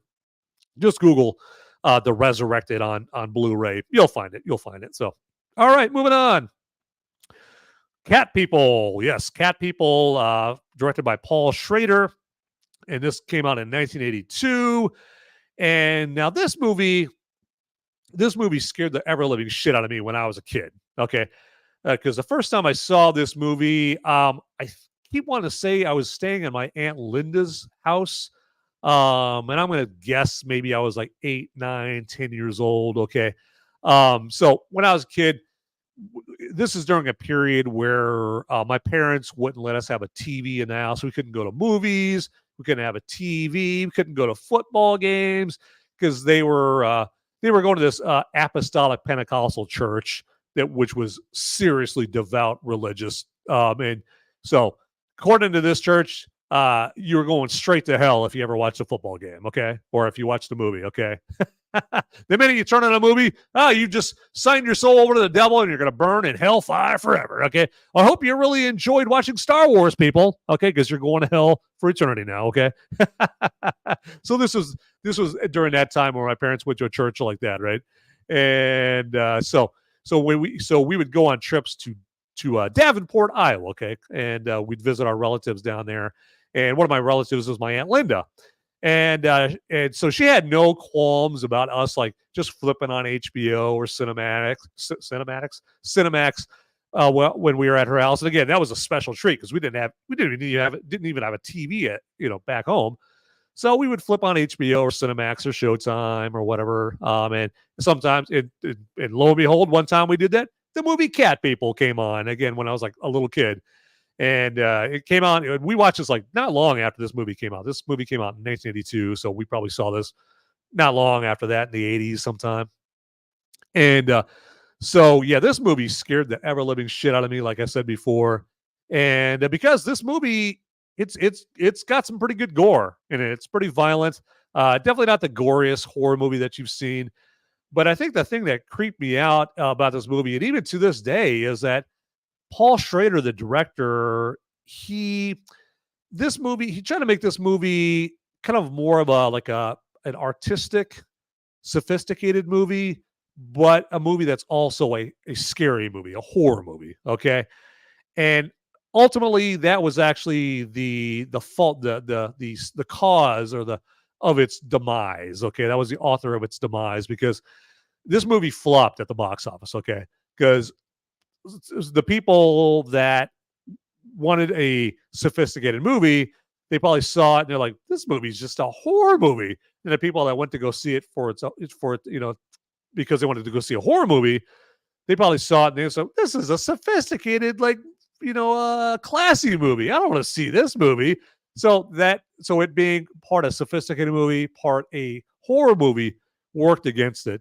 But as of today, fast forward to 2023, it's actually got quite the cult following, and it gets a lot more respect now than it did way back in 1982. Okay, so because this movie is 40 plus years old or something like that now, and it's got like I said, it's got quite the following, and I'm one of the followers. Okay, but basically you're probably like, hey Van, what's the plot of this movie? Stop yapping about the non-plot part of this movie. So this is based on a movie from like the 1950s or 1940s called Cat People as well, but it has barely anything to do with that. The only thing that has in comparison or similar to that movie is it involves a main character named Irina, and she basically is part of this group of people that they turn into cats, they turn into leopards or black leopards or panthers, right? Okay, and the way that they turn into panthers is, at least according to the 1982 Cat People movie, if they have sex, they turn into a panther, okay? And they can't turn back into human form until they kill, okay? They have to kill somebody, okay? And so that's the way it is in this movie. And who we see here in this movie is Malcolm McDowell playing her brother. I think her brother's name is Leonard, maybe, in this movie. So apparently, I love this movie so much I can't even remember his name. But Malcolm McDowell, he plays her psycho brother in this. And so, like I said, Irina comes to New Orleans is a setting in this movie. Comes to New Orleans and to live with her brother. and her and her brother haven't seen each other since they were like little kids. Okay, and it turns out their parents were brother and sister. Okay, and the thing is, the reason that was is because, like I said, if you want to, if you want to, if you want to do the hibbity bibbity, right? If you want to have sex with somebody, which if you're a human being, you tend to want to have sex. Well, if you want to have sex, well, you're going to turn into a panther. And then if you want to turn it back into your human form, you're going to have to kill somebody. So the only person that doesn't apply to is if you have sex with somebody who else is a cat person. Okay. So basically, you can only fuck other people that are cat people, which, tends to be your family. All right. So this plot involves incest and all that stuff. So nasty, right? So it gets really fucked up. And so, it's not long after she gets to New Orleans and meets her brother here, played by Malcolm McDowell, that he starts revealing himself as, just this creepy psycho that really wants her there because he basically wants to get his rocks off, right? And he knows that she's the only one that he can have sex with without having to kill somebody, right? And obviously, Irina in this movie, she's played by Natasha Kinski, who back in '82 was, she was a smoke show. She was pretty hot, and so he's more than happy to get with his sister, which is pretty jacked up, right? But so, and I mentioned New Orleans. New Orleans is yet another thing in this movie that adds to the creep factor because it takes place a lot in like the French Quarter of New Orleans, and so it just kind of provides the kind of a creepy old school vibe, old world vibe to this movie. And so that combined with Malcolm McDowell just being just this complete, murderous, bloody psycho in this, who basically obviously happens to be this cat person that, if you have sex with him, if you're not a cat person, well, prepare to die, because he knows that he has to kill you in order to turn back into human form. And so that is pretty much the main premise of this movie. There's other characters in the movie involving like a zoo in New Orleans. John Hurd plays a character named Oliver. He's like the director of the zoo who Irina runs into. And so this movie is just, it's gritty, it's bloody. It's got a great soundtrack by Giorgio Moroder. It's like the synthesizer. It's just like the synth synth soundtrack by Giorgio Moroder, who did a lot of soundtracks back in the 80s. I think he did the soundtrack to Flashdance as well, if I'm correct. He might have done the soundtrack to Fatal Attraction as well, a couple of Adrian Lyne movies there. So the soundtrack is awesome. Now, probably the most famous part of Cat People, weirdly enough, is David Bowie did a song for this movie called Cat People. And so that full song doesn't play until the end credits, which is really cool. How the end credits end and the image at the end credits end up on, and then you hear David Bowie's Cat People song play at the end. It's a very stylish movie too, very stylish. You'll definitely realize that about this movie. But David Bowie's song is like pretty much the most famous part of this movie, and it's so famous that also Quentin Tarantino also used it in the movie Inglourious Bastards there. And so you'll just look up Cat People, David Bowie, and maybe you already know the song. But just look up Cat People by David Bowie. You'll hear the song like, oh, okay, I know that song. You'll probably know it more from Inglourious Bastards because, like I said, me and 7 other people have seen Cat People. So, all right. So let's move on from Cat People. Hey, what do we have next? Well, what we have next is me getting a drink here because I'm getting parched. All right. And our next movie is Full Eclipse. Yes. And so, this is definitely another movie that hardly anybody has heard of.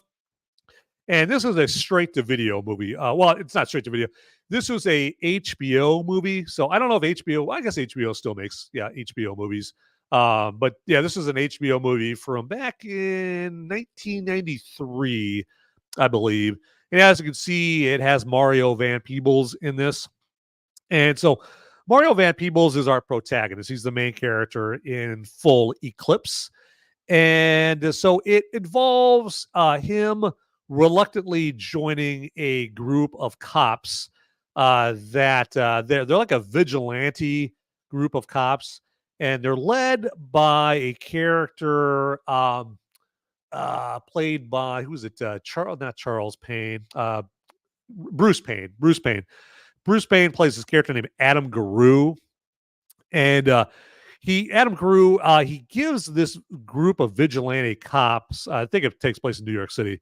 He gives this group of vigilante cops like this serum that they inject, and the serum turns them into these creatures like you're seeing Mario Van Peebles look like here. It gives them like these werewolf type qualities and powers and ferociousness, viciousness, and that kind of thing. And so they use this super strength and ferocity that this serum gives them to go out there and just obliterate these criminals, right? And the first time that you see any sign of this superpowers, this ferocity of, that there's a sign of this being out in the world, being out in the police force, is towards the very beginning of this movie.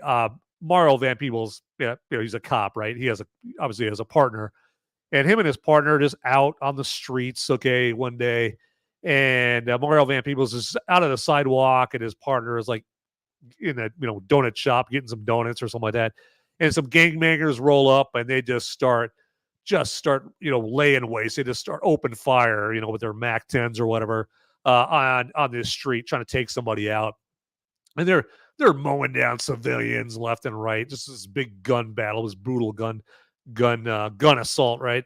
That these gangbangers are doing. And so obviously Mario Van Peebles hits the deck, and then he starts giving chase, or going after these gangbangers and their Impala, their gangbanger mobile. And then his partner obviously gives chase too, but his partner, you quickly realize his partner's got like this superhuman speed, and he's leaping up from the street up on top of a bus. He's got this massive, like this fantastic leaping ability and the super speed, and these gangbangers are like filling him with rounds, and he's not dying, he's not going down. And of course, Mario Van Peebles was looking at this like, what the fuck? That's my partner. What the hell? What happened to him? Excuse me. And so his partner with these superpowers basically keep going after the gangbangers and takes them out. And it's just like this over the top, violent, fiery, super, violent, ferocious scene and that kind of thing. And so that's when you, as a viewer, you're like, holy shit, what am I watching? What's going on here? And so then the movie progresses from there, and Mario Van Peebles is recruited by this Adam Guru character played by Bruce Payne, and who has the serum. And so, and Mario Van Peebles, him and his wife are going through some tough times. They're like on the verge of divorce, and Adam Guru, the character, the antagonist, is kind of seizing upon Mario Van Peebles. He knows that Mario Van Peebles, he's a hurting guy. And he's like, Mario Van Peebles, you probably want some justice against the criminals that are tearing apart this city. And so then Mario Van Peebles, he ends up taking the serum, as you can see here in this picture, and they just, this whole vigilante police force takes a serum and just kicks ass on the criminals. But it's not as straightforward as that. The plot isn't as straightforward as that. It gets intense. The stakes get raised, and it's a pretty good movie. It's obviously it's not. This is not an intellectual movie, ladies and gentlemen. Okay, this is just some dumb, brainless action with a little werewolf twist to it. And I think the first time I saw this was like just late at night, like back in the 90s. I happened to be like watching HBO or something like that at that time. This might have been like I was still stationed over way back in Japan back in the day, and so this movie had not been out that long. And I think I watched this, and then of course that whole gangbanger shootout scene happened, and I was like, "Holy shit! What am I watching?" And I was hooked. Okay, in this movie. So yeah, it's just fantastic. So some pretty good shootout scenes and action and that kind of thing. So, yeah, definitely check out Full Eclipse. Very obscure, hardly anybody ever has heard of it. Patsy Kensit is also in it. Of course, she played the blonde from Lethal Weapon 2 that Mel Gibson hooked up with in there. Ex-wife of one of the members of Oasis, one of the Gallagher brothers there. That's Patsy. One of Patsy Kensit's other claims to fame is she was married to a Gallagher brother from the band Oasis. So yeah. Okay, enough about Full Eclipse. What is our next movie, ladies and gentlemen? What could it possibly be? Hey, yeah, this is what we call not high fidelity, was high tension. There we go. There are too many movies that start with the word high. This is High Tension. And High Tension is a Australian. Well, actually, it's a French horror movie. It just takes place in Australia. There, okay. And here we have a picture of our main character there, and looks like she's up to no good. Okay, she's either taking bad guys out or she's a bad guy. Who knows? Okay, but yeah, this is a French horror movie from back in 2003, I believe. And this. So the plot of this involves, so we've got this main character here, and she's in school in France, and her and her college roommate, I guess, are on spring break or something like that, and they've traveled from France to her roommate's family's house in Australia, I believe is where it's at. And it just starts out innocently enough, like a couple of college roommates just going to her family's house, in Australia, just meet the family and whatnot, have a good time, have a fun spring break, whatever. And but when we see them arrive, but we also are introduced to this complete psycho character that they show him. He's sitting in this really creepy looking like sandwich truck or bread truck thing, and he is let's just say he's pleasuring himself in a very disgusting, psychotically grotesque way. Okay. And so right there, when you see that, so you're like, oh, it's that kind of movie. Okay. All right. Hey, honey, get the kids out of the room here. Okay. This is that kind of movie. This is going to scar them for life if they see even one more second of this movie. Okay. So yeah. And with all these movies, obviously your common sense is, I'm sure, is kicking in. Don't have your kids watch these movies. These movies are pretty intense and scary and horrible. Okay, but in a good way. Okay, but so High Tension progresses from there, and so she's visiting her roommate's family's house in Australia. Night falls. This guy in this bread truck pulls up to the house. And it gets pretty bloody and gory from there when he introduces himself to the family. Okay. And so then, so that all happens. The main character here, her roommate, they have to, make a run for it. And they're just getting chased down by this psycho character. Now, the plot sounds pretty elementary, right? I'm sure you're probably looking at this, hearing me, go over this. You're like, that doesn't sound that complicated. Like, it doesn't sound that remarkable at all. But it's how they carry it off. Okay, that's how they carry off the plot. Is what makes this movie great. Now, the ending is well, in my opinion, I didn't think the ending was that great. Okay. It takes a note from M. Night Shyamalan. Okay, it's got a twist to the ending there, and there's some people that love the ending or at least don't mind it. There's some people that just straight hate the ending. Okay, just check out on Rumble or YouTube. Just check out Cody Leach, his review of High Tension there, and yeah, he's a guy that hates the ending. And I'm not crazy about the ending myself.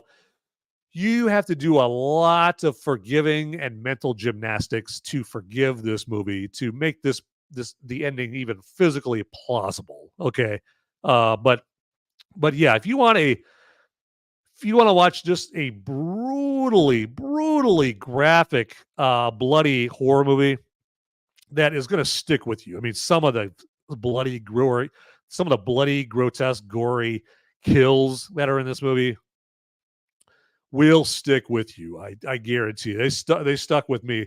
One in particular, and it may be the same one for you. Okay. Now, obviously, if you don't like horror movies, particularly gory movies, obviously, yeah, don't watch High Tension. Okay. So yeah.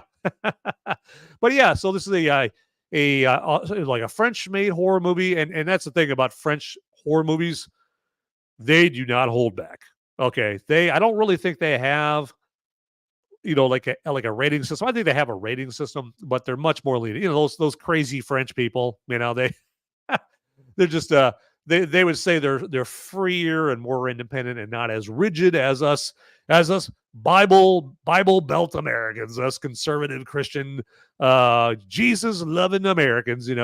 French people just are crazy go for anything psychos over there compared to us, and that's reflected in their horror movies. Okay, and High Tension is one of those horror movies that is Exhibit A of that for sure. So, and Alexandra or Aja, however you want to say his last name, yeah, he was the director. He also directed a remake of The Hills Have Eyes that came out like a few years after this. That it was pretty gory as well. So yeah, that's been High Tension. All right, now I'm going to move it right along here because after this episode here, I got to go see the Last Voyage of the Demeter. Last Voyage of the Demeter, I think is the movie, because that's the movie I'm going to be reviewing for this week. The Last Voyage of Demeter, or let's say that again. The Last Voyage of the Demeter. The Demeter is the name of a ship. So I got to check that out after this episode here. So gotta rush through this. Okay, all right. So in that spirit, the next movie is Ghost Story. Yes, Ghost Story. And yeah, as you can tell, hey, we're looking at a ghost right there. A scary looking ghost. And this is another movie that is another movie that fits that description that I said before about cat people, where it's a movie that I first saw when I was a little kid that I probably should not have been allowed to watch. Okay. But hey, but I'm glad I did, because that's a reason that I love this movie. And so this movie came out in 1981, and this is actually directed by the same guy, I believe, that directed Raw Deal with Arnold Schwarzenegger. Remember Raw Deal? Arnold Schwarzenegger plays the FBI agent that's going after the Chicago mob. And so obviously a completely different kind of movie than Ghost Story here. Okay. That's an action Schwarzenegger movie, and this is a kind of a gothic ghost story from John Irvin is the name of the director. And yeah, again, this came out in 1981, and this movie revolves around four old men, as of when this movie was released. Four old men that are in what they call the Chowder Society. Okay. And they just sit around like once a week or whatever, and the Chowder Society tells each other ghost stories. Okay. And so these old men, they obviously were young men at some point, right? And you find out that through flashbacks that these old men, so in the movie, these characters are like in their 80s, 90s, and that kind of thing. And you find out through flashbacks that they met a beautiful young woman back in, I'm guessing it was the 20s, I think is where we're talking about, the 1920s. And they met this beautiful young woman, and they're all wooing her and trying to get with her. And eventually she makes a selection. She gets with a guy, and they obviously try to hook up and that kind of thing. And this is all like, again, back in the 1920s. Something tragic happens, okay? And obviously, when I use the word tragic, that insinuates somebody dies, right? And how does a ghost, become a ghost? Well, somebody dies, right? And so that's the ghost part of Ghost Story. And I'm purposely kind of dancing around the plot because I don't want to spoil it for you guys, okay? And but so go back to modern times. So modern times as of this movie was 1981, okay? And one of the old men, their son, meets a beautiful young woman who may or may not look exactly like the beautiful young woman from the 1920s. I'm not gonna say, okay. But yeah, so now this ghost story involves the son of one of the elderly gentlemen in modern times, and so the ghost wants revenge against these old men, right? Okay, she is, this ghost is not too happy with them, okay, and you'll see why when you watch this movie through flashbacks and that kind of thing. But as I was talking about earlier, this is the movie I was implying. I was talking about earlier, like with Talk to Me, how Talk to Me has fantastic practical makeup effects. Well, this is the movie I was referring to here, Ghost Story. Ghost Story obviously came out in 1981. This was well before CGI and all that stuff, right? And so it came out with with these great practical makeup effects in here. So that's what really spooked me and creeped me out when I was watching this, like as an 8, 9, 10-year-old as a kid. And this movie, the one thing it does, and it kind of makes it cheesy nowadays, but the one thing it does is with these crazy, cool looking practical effects, it basically just shows them like for a split second. It's guys like walking around like, oh, I think I heard something. What is that over there? And then they look around, then they turn back around and it's a spooky face like what we're seeing here. So, and there's a lot of like kind of a jump scare moments like that. So it's kind of corny nowadays when you watch it. But imagine you're a 9-year-old kid, or you're like, and it's nighttime and it's midnight, and you're watching this movie for the very first time, and you're like, oh my god, that makes quite an impression on you when you're a little kid. Okay, so but yeah, so that's one of the features of the movie Ghost Story from 1981, and this starred like Fred Astaire and Melvin Douglas Fairbanks Jr., John Houseman. Now, probably to most, if not all of you, you're like, I don't know who the fuck those guys are. Well, those are classic actors from Hollywood, typically, primarily from like the 1920s, 1930s, 1940s. Okay, and so since that was their heyday in Hollywood, these actors are like in their 80s and 90s by the time they filmed Ghost Story in 1980 and 81, right? And so for at least 3 of these actors, this was their final movie because they died not long after they filmed Ghost Story.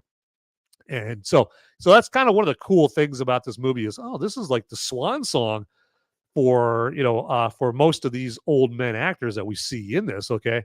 And and I thought I spied some live chatting over there from the right there from Professor Savage Dad. Haven't seen a good horror movie in a minute. Yeah. And he says it looks interesting. You would be right there, Professor Savage Dad. Yeah. Ghost Story is very interesting. Now, one thing you have to keep in mind is, like I said, like I keep saying, it came out in 1981. So it's got some dated special effects in it. Okay. Very dated. Okay. So, again, Jurassic Park hadn't come out yet. Okay. So they did. So the visual effects and CGI hadn't come out yet. It wasn't as advanced quite yet. So yeah, you're going to see some scenes and it's going to look kind of hokey and goofy and whatnot. But yeah, just so if you ignore that, and there's not too many of those scenes where they use the goofy CG, goofy visual effects in there, so it's not too bad. But yeah, Professor Savage goes on to finally made it into chat. Work dragging on too long. Hey, I just thank you for joining us whenever you can, definitely. And that's the thing with live chat. Hey, if you guys have been watching for a while and you're like, I don't know if I should get in the live chat. It's been a while. I haven't gotten in there yet. Hey, don't hesitate. Okay, get in there. So if you're just watching and you're not getting in the chat, you're what we call lurkers. Okay, and as much as I do appreciate you watching and adding to the watch minutes, I definitely appreciate that. Hey, go that one extra step, go that one extra mile, and get in the live chat. Hey, and just say hello or hi or put a shit emoji in there or something like that. Okay. But yeah, Professor Savage Dad says I've been listening the whole time though. So, and I definitely appreciate that. So, so definitely, yeah, Professor Savage Dad, I have listed off some really good horror movies. I don't know how many of these movies that you've seen, but yeah, some pretty good ones. Some of these are pretty hard to find, but so I'm trying to think of the easiest one you're going to be able to find that I've listed off. Probably High Tension, or Cat People will probably be like the two easiest that you could find right there. But yeah, Ghost Story is a really, really good movie. So yeah, check that out. Ghost Story, probably you can find it on Blu-ray. You're probably going to have a hard time finding it on streaming there. So like I said, with most of these movies, Blu-ray, or maybe you might get lucky and some of them are on 4K. I don't know. You'll find it there. So I have seen a few, like 2 of them there. That's Professor Savage Dad. So I like that, the old eggplant emoji for me. So yeah, that has been like the 5 obscure, fantastic horror movies that I wanted to introduce you to right there. So I would rush right out and check those out. Again, keep the kiddos out of the room. Okay, you don't want to scar them for life. Not at all. Okay, so don't do that. Okay. Just think of all the thousands of dollars in therapy money, therapy costs that you're going to have to pay. Okay.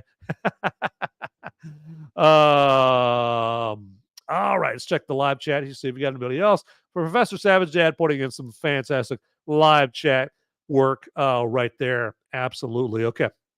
All right. So hey, you know what? Let me take this opportunity to tell you about our fantastic award show that we're going to be coming out with here soon, and that is the BANNY'S. Yes, the BANNY'S coming out soon to a show near you. Okay, it's right. It's going to come out on a live stream, probably on the Till Death podcast or Till Death. Well, it's going to be definitely on the Till Death podcast network, but most likely on the Whiskey Capitalist podcast that you can check out on Monday and Wednesday nights.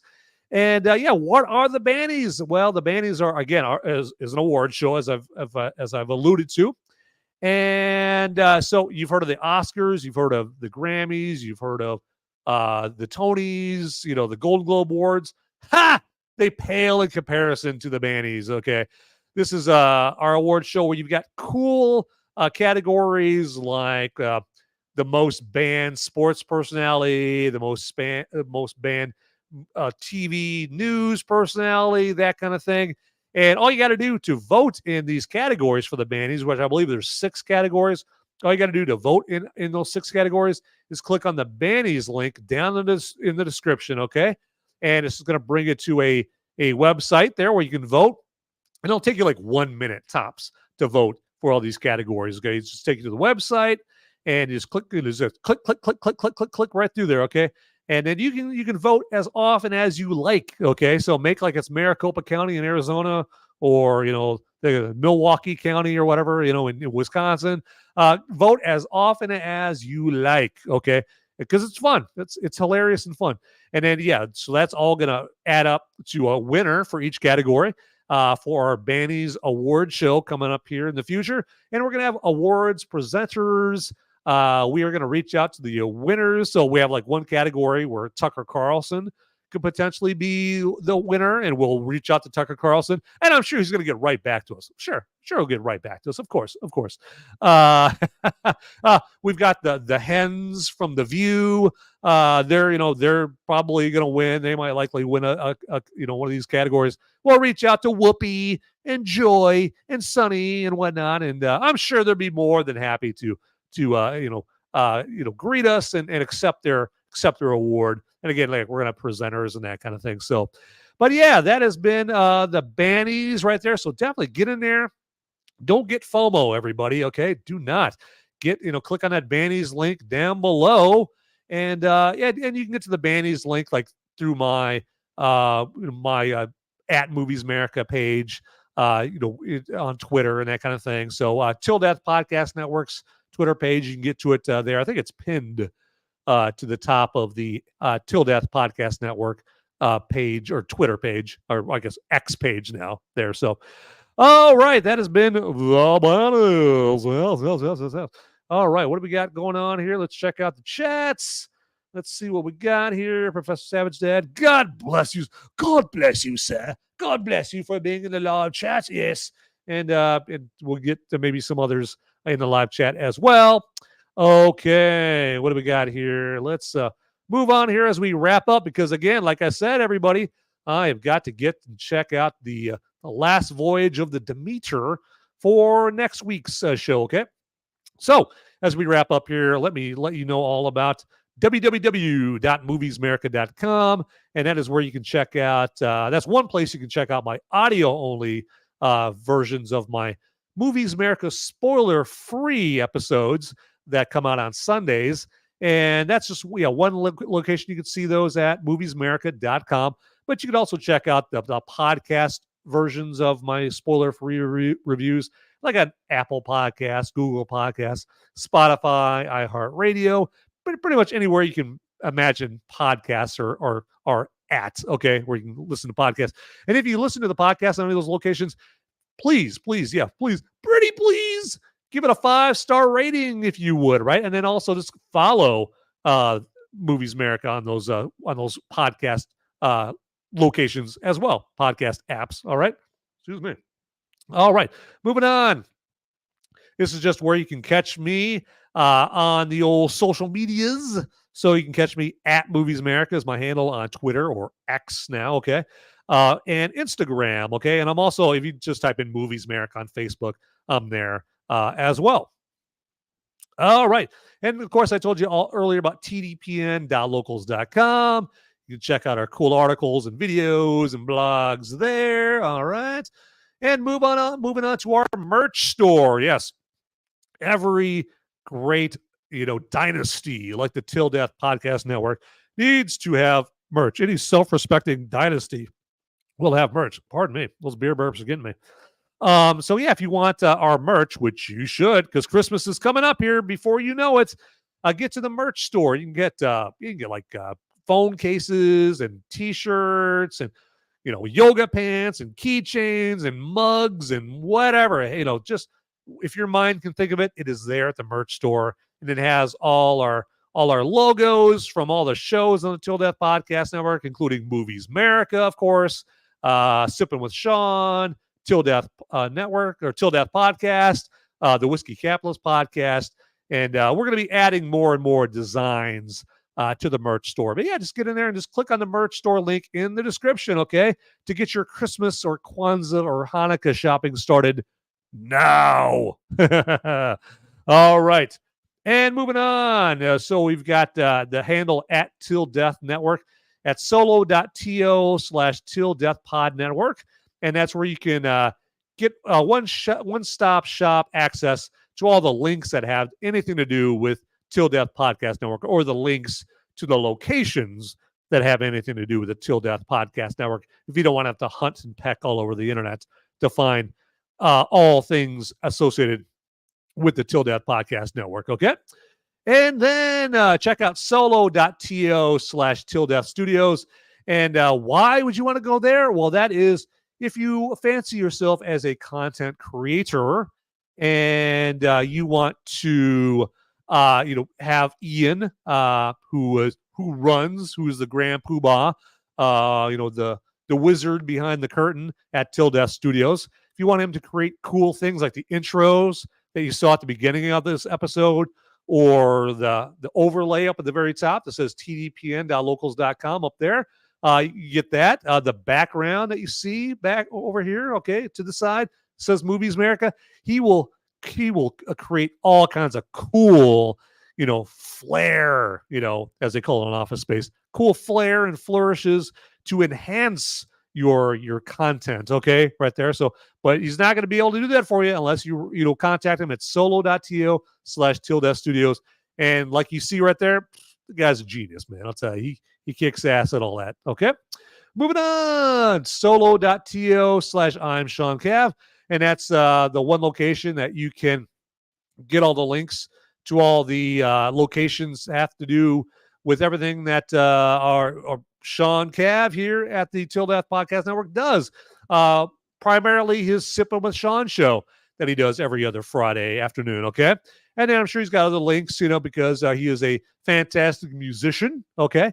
And he's got all kinds of cool things that have to do with that. And you can find those links, I'm assuming, they're at solo.to/I'm Sean Cav. All right, so don't miss it. Moving on, solo.to/The Whiskey Capitalist.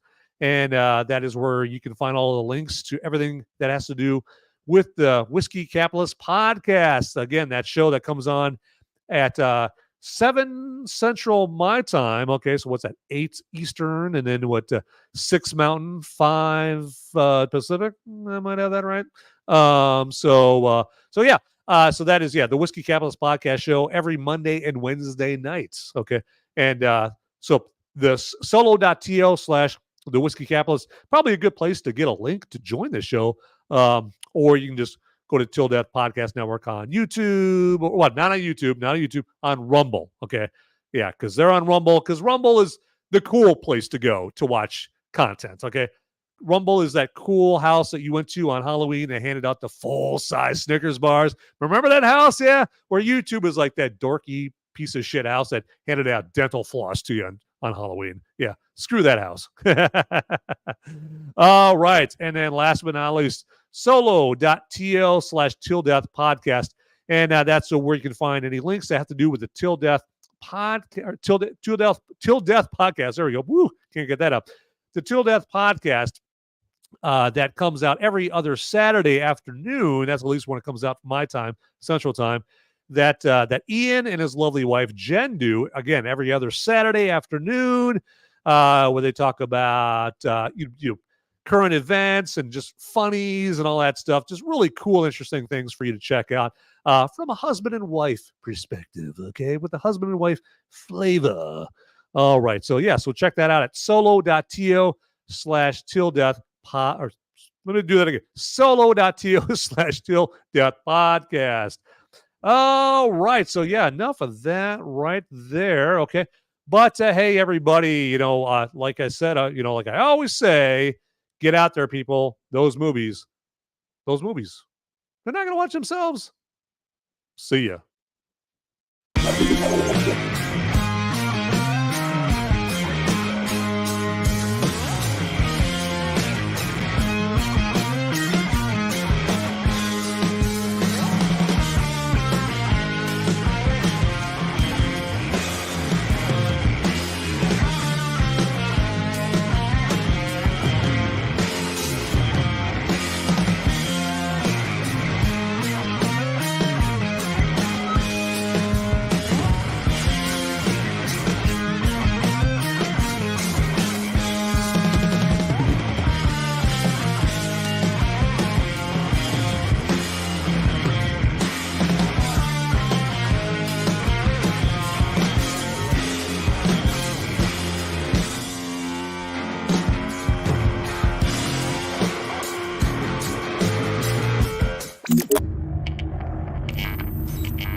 Hey, everybody! Hey!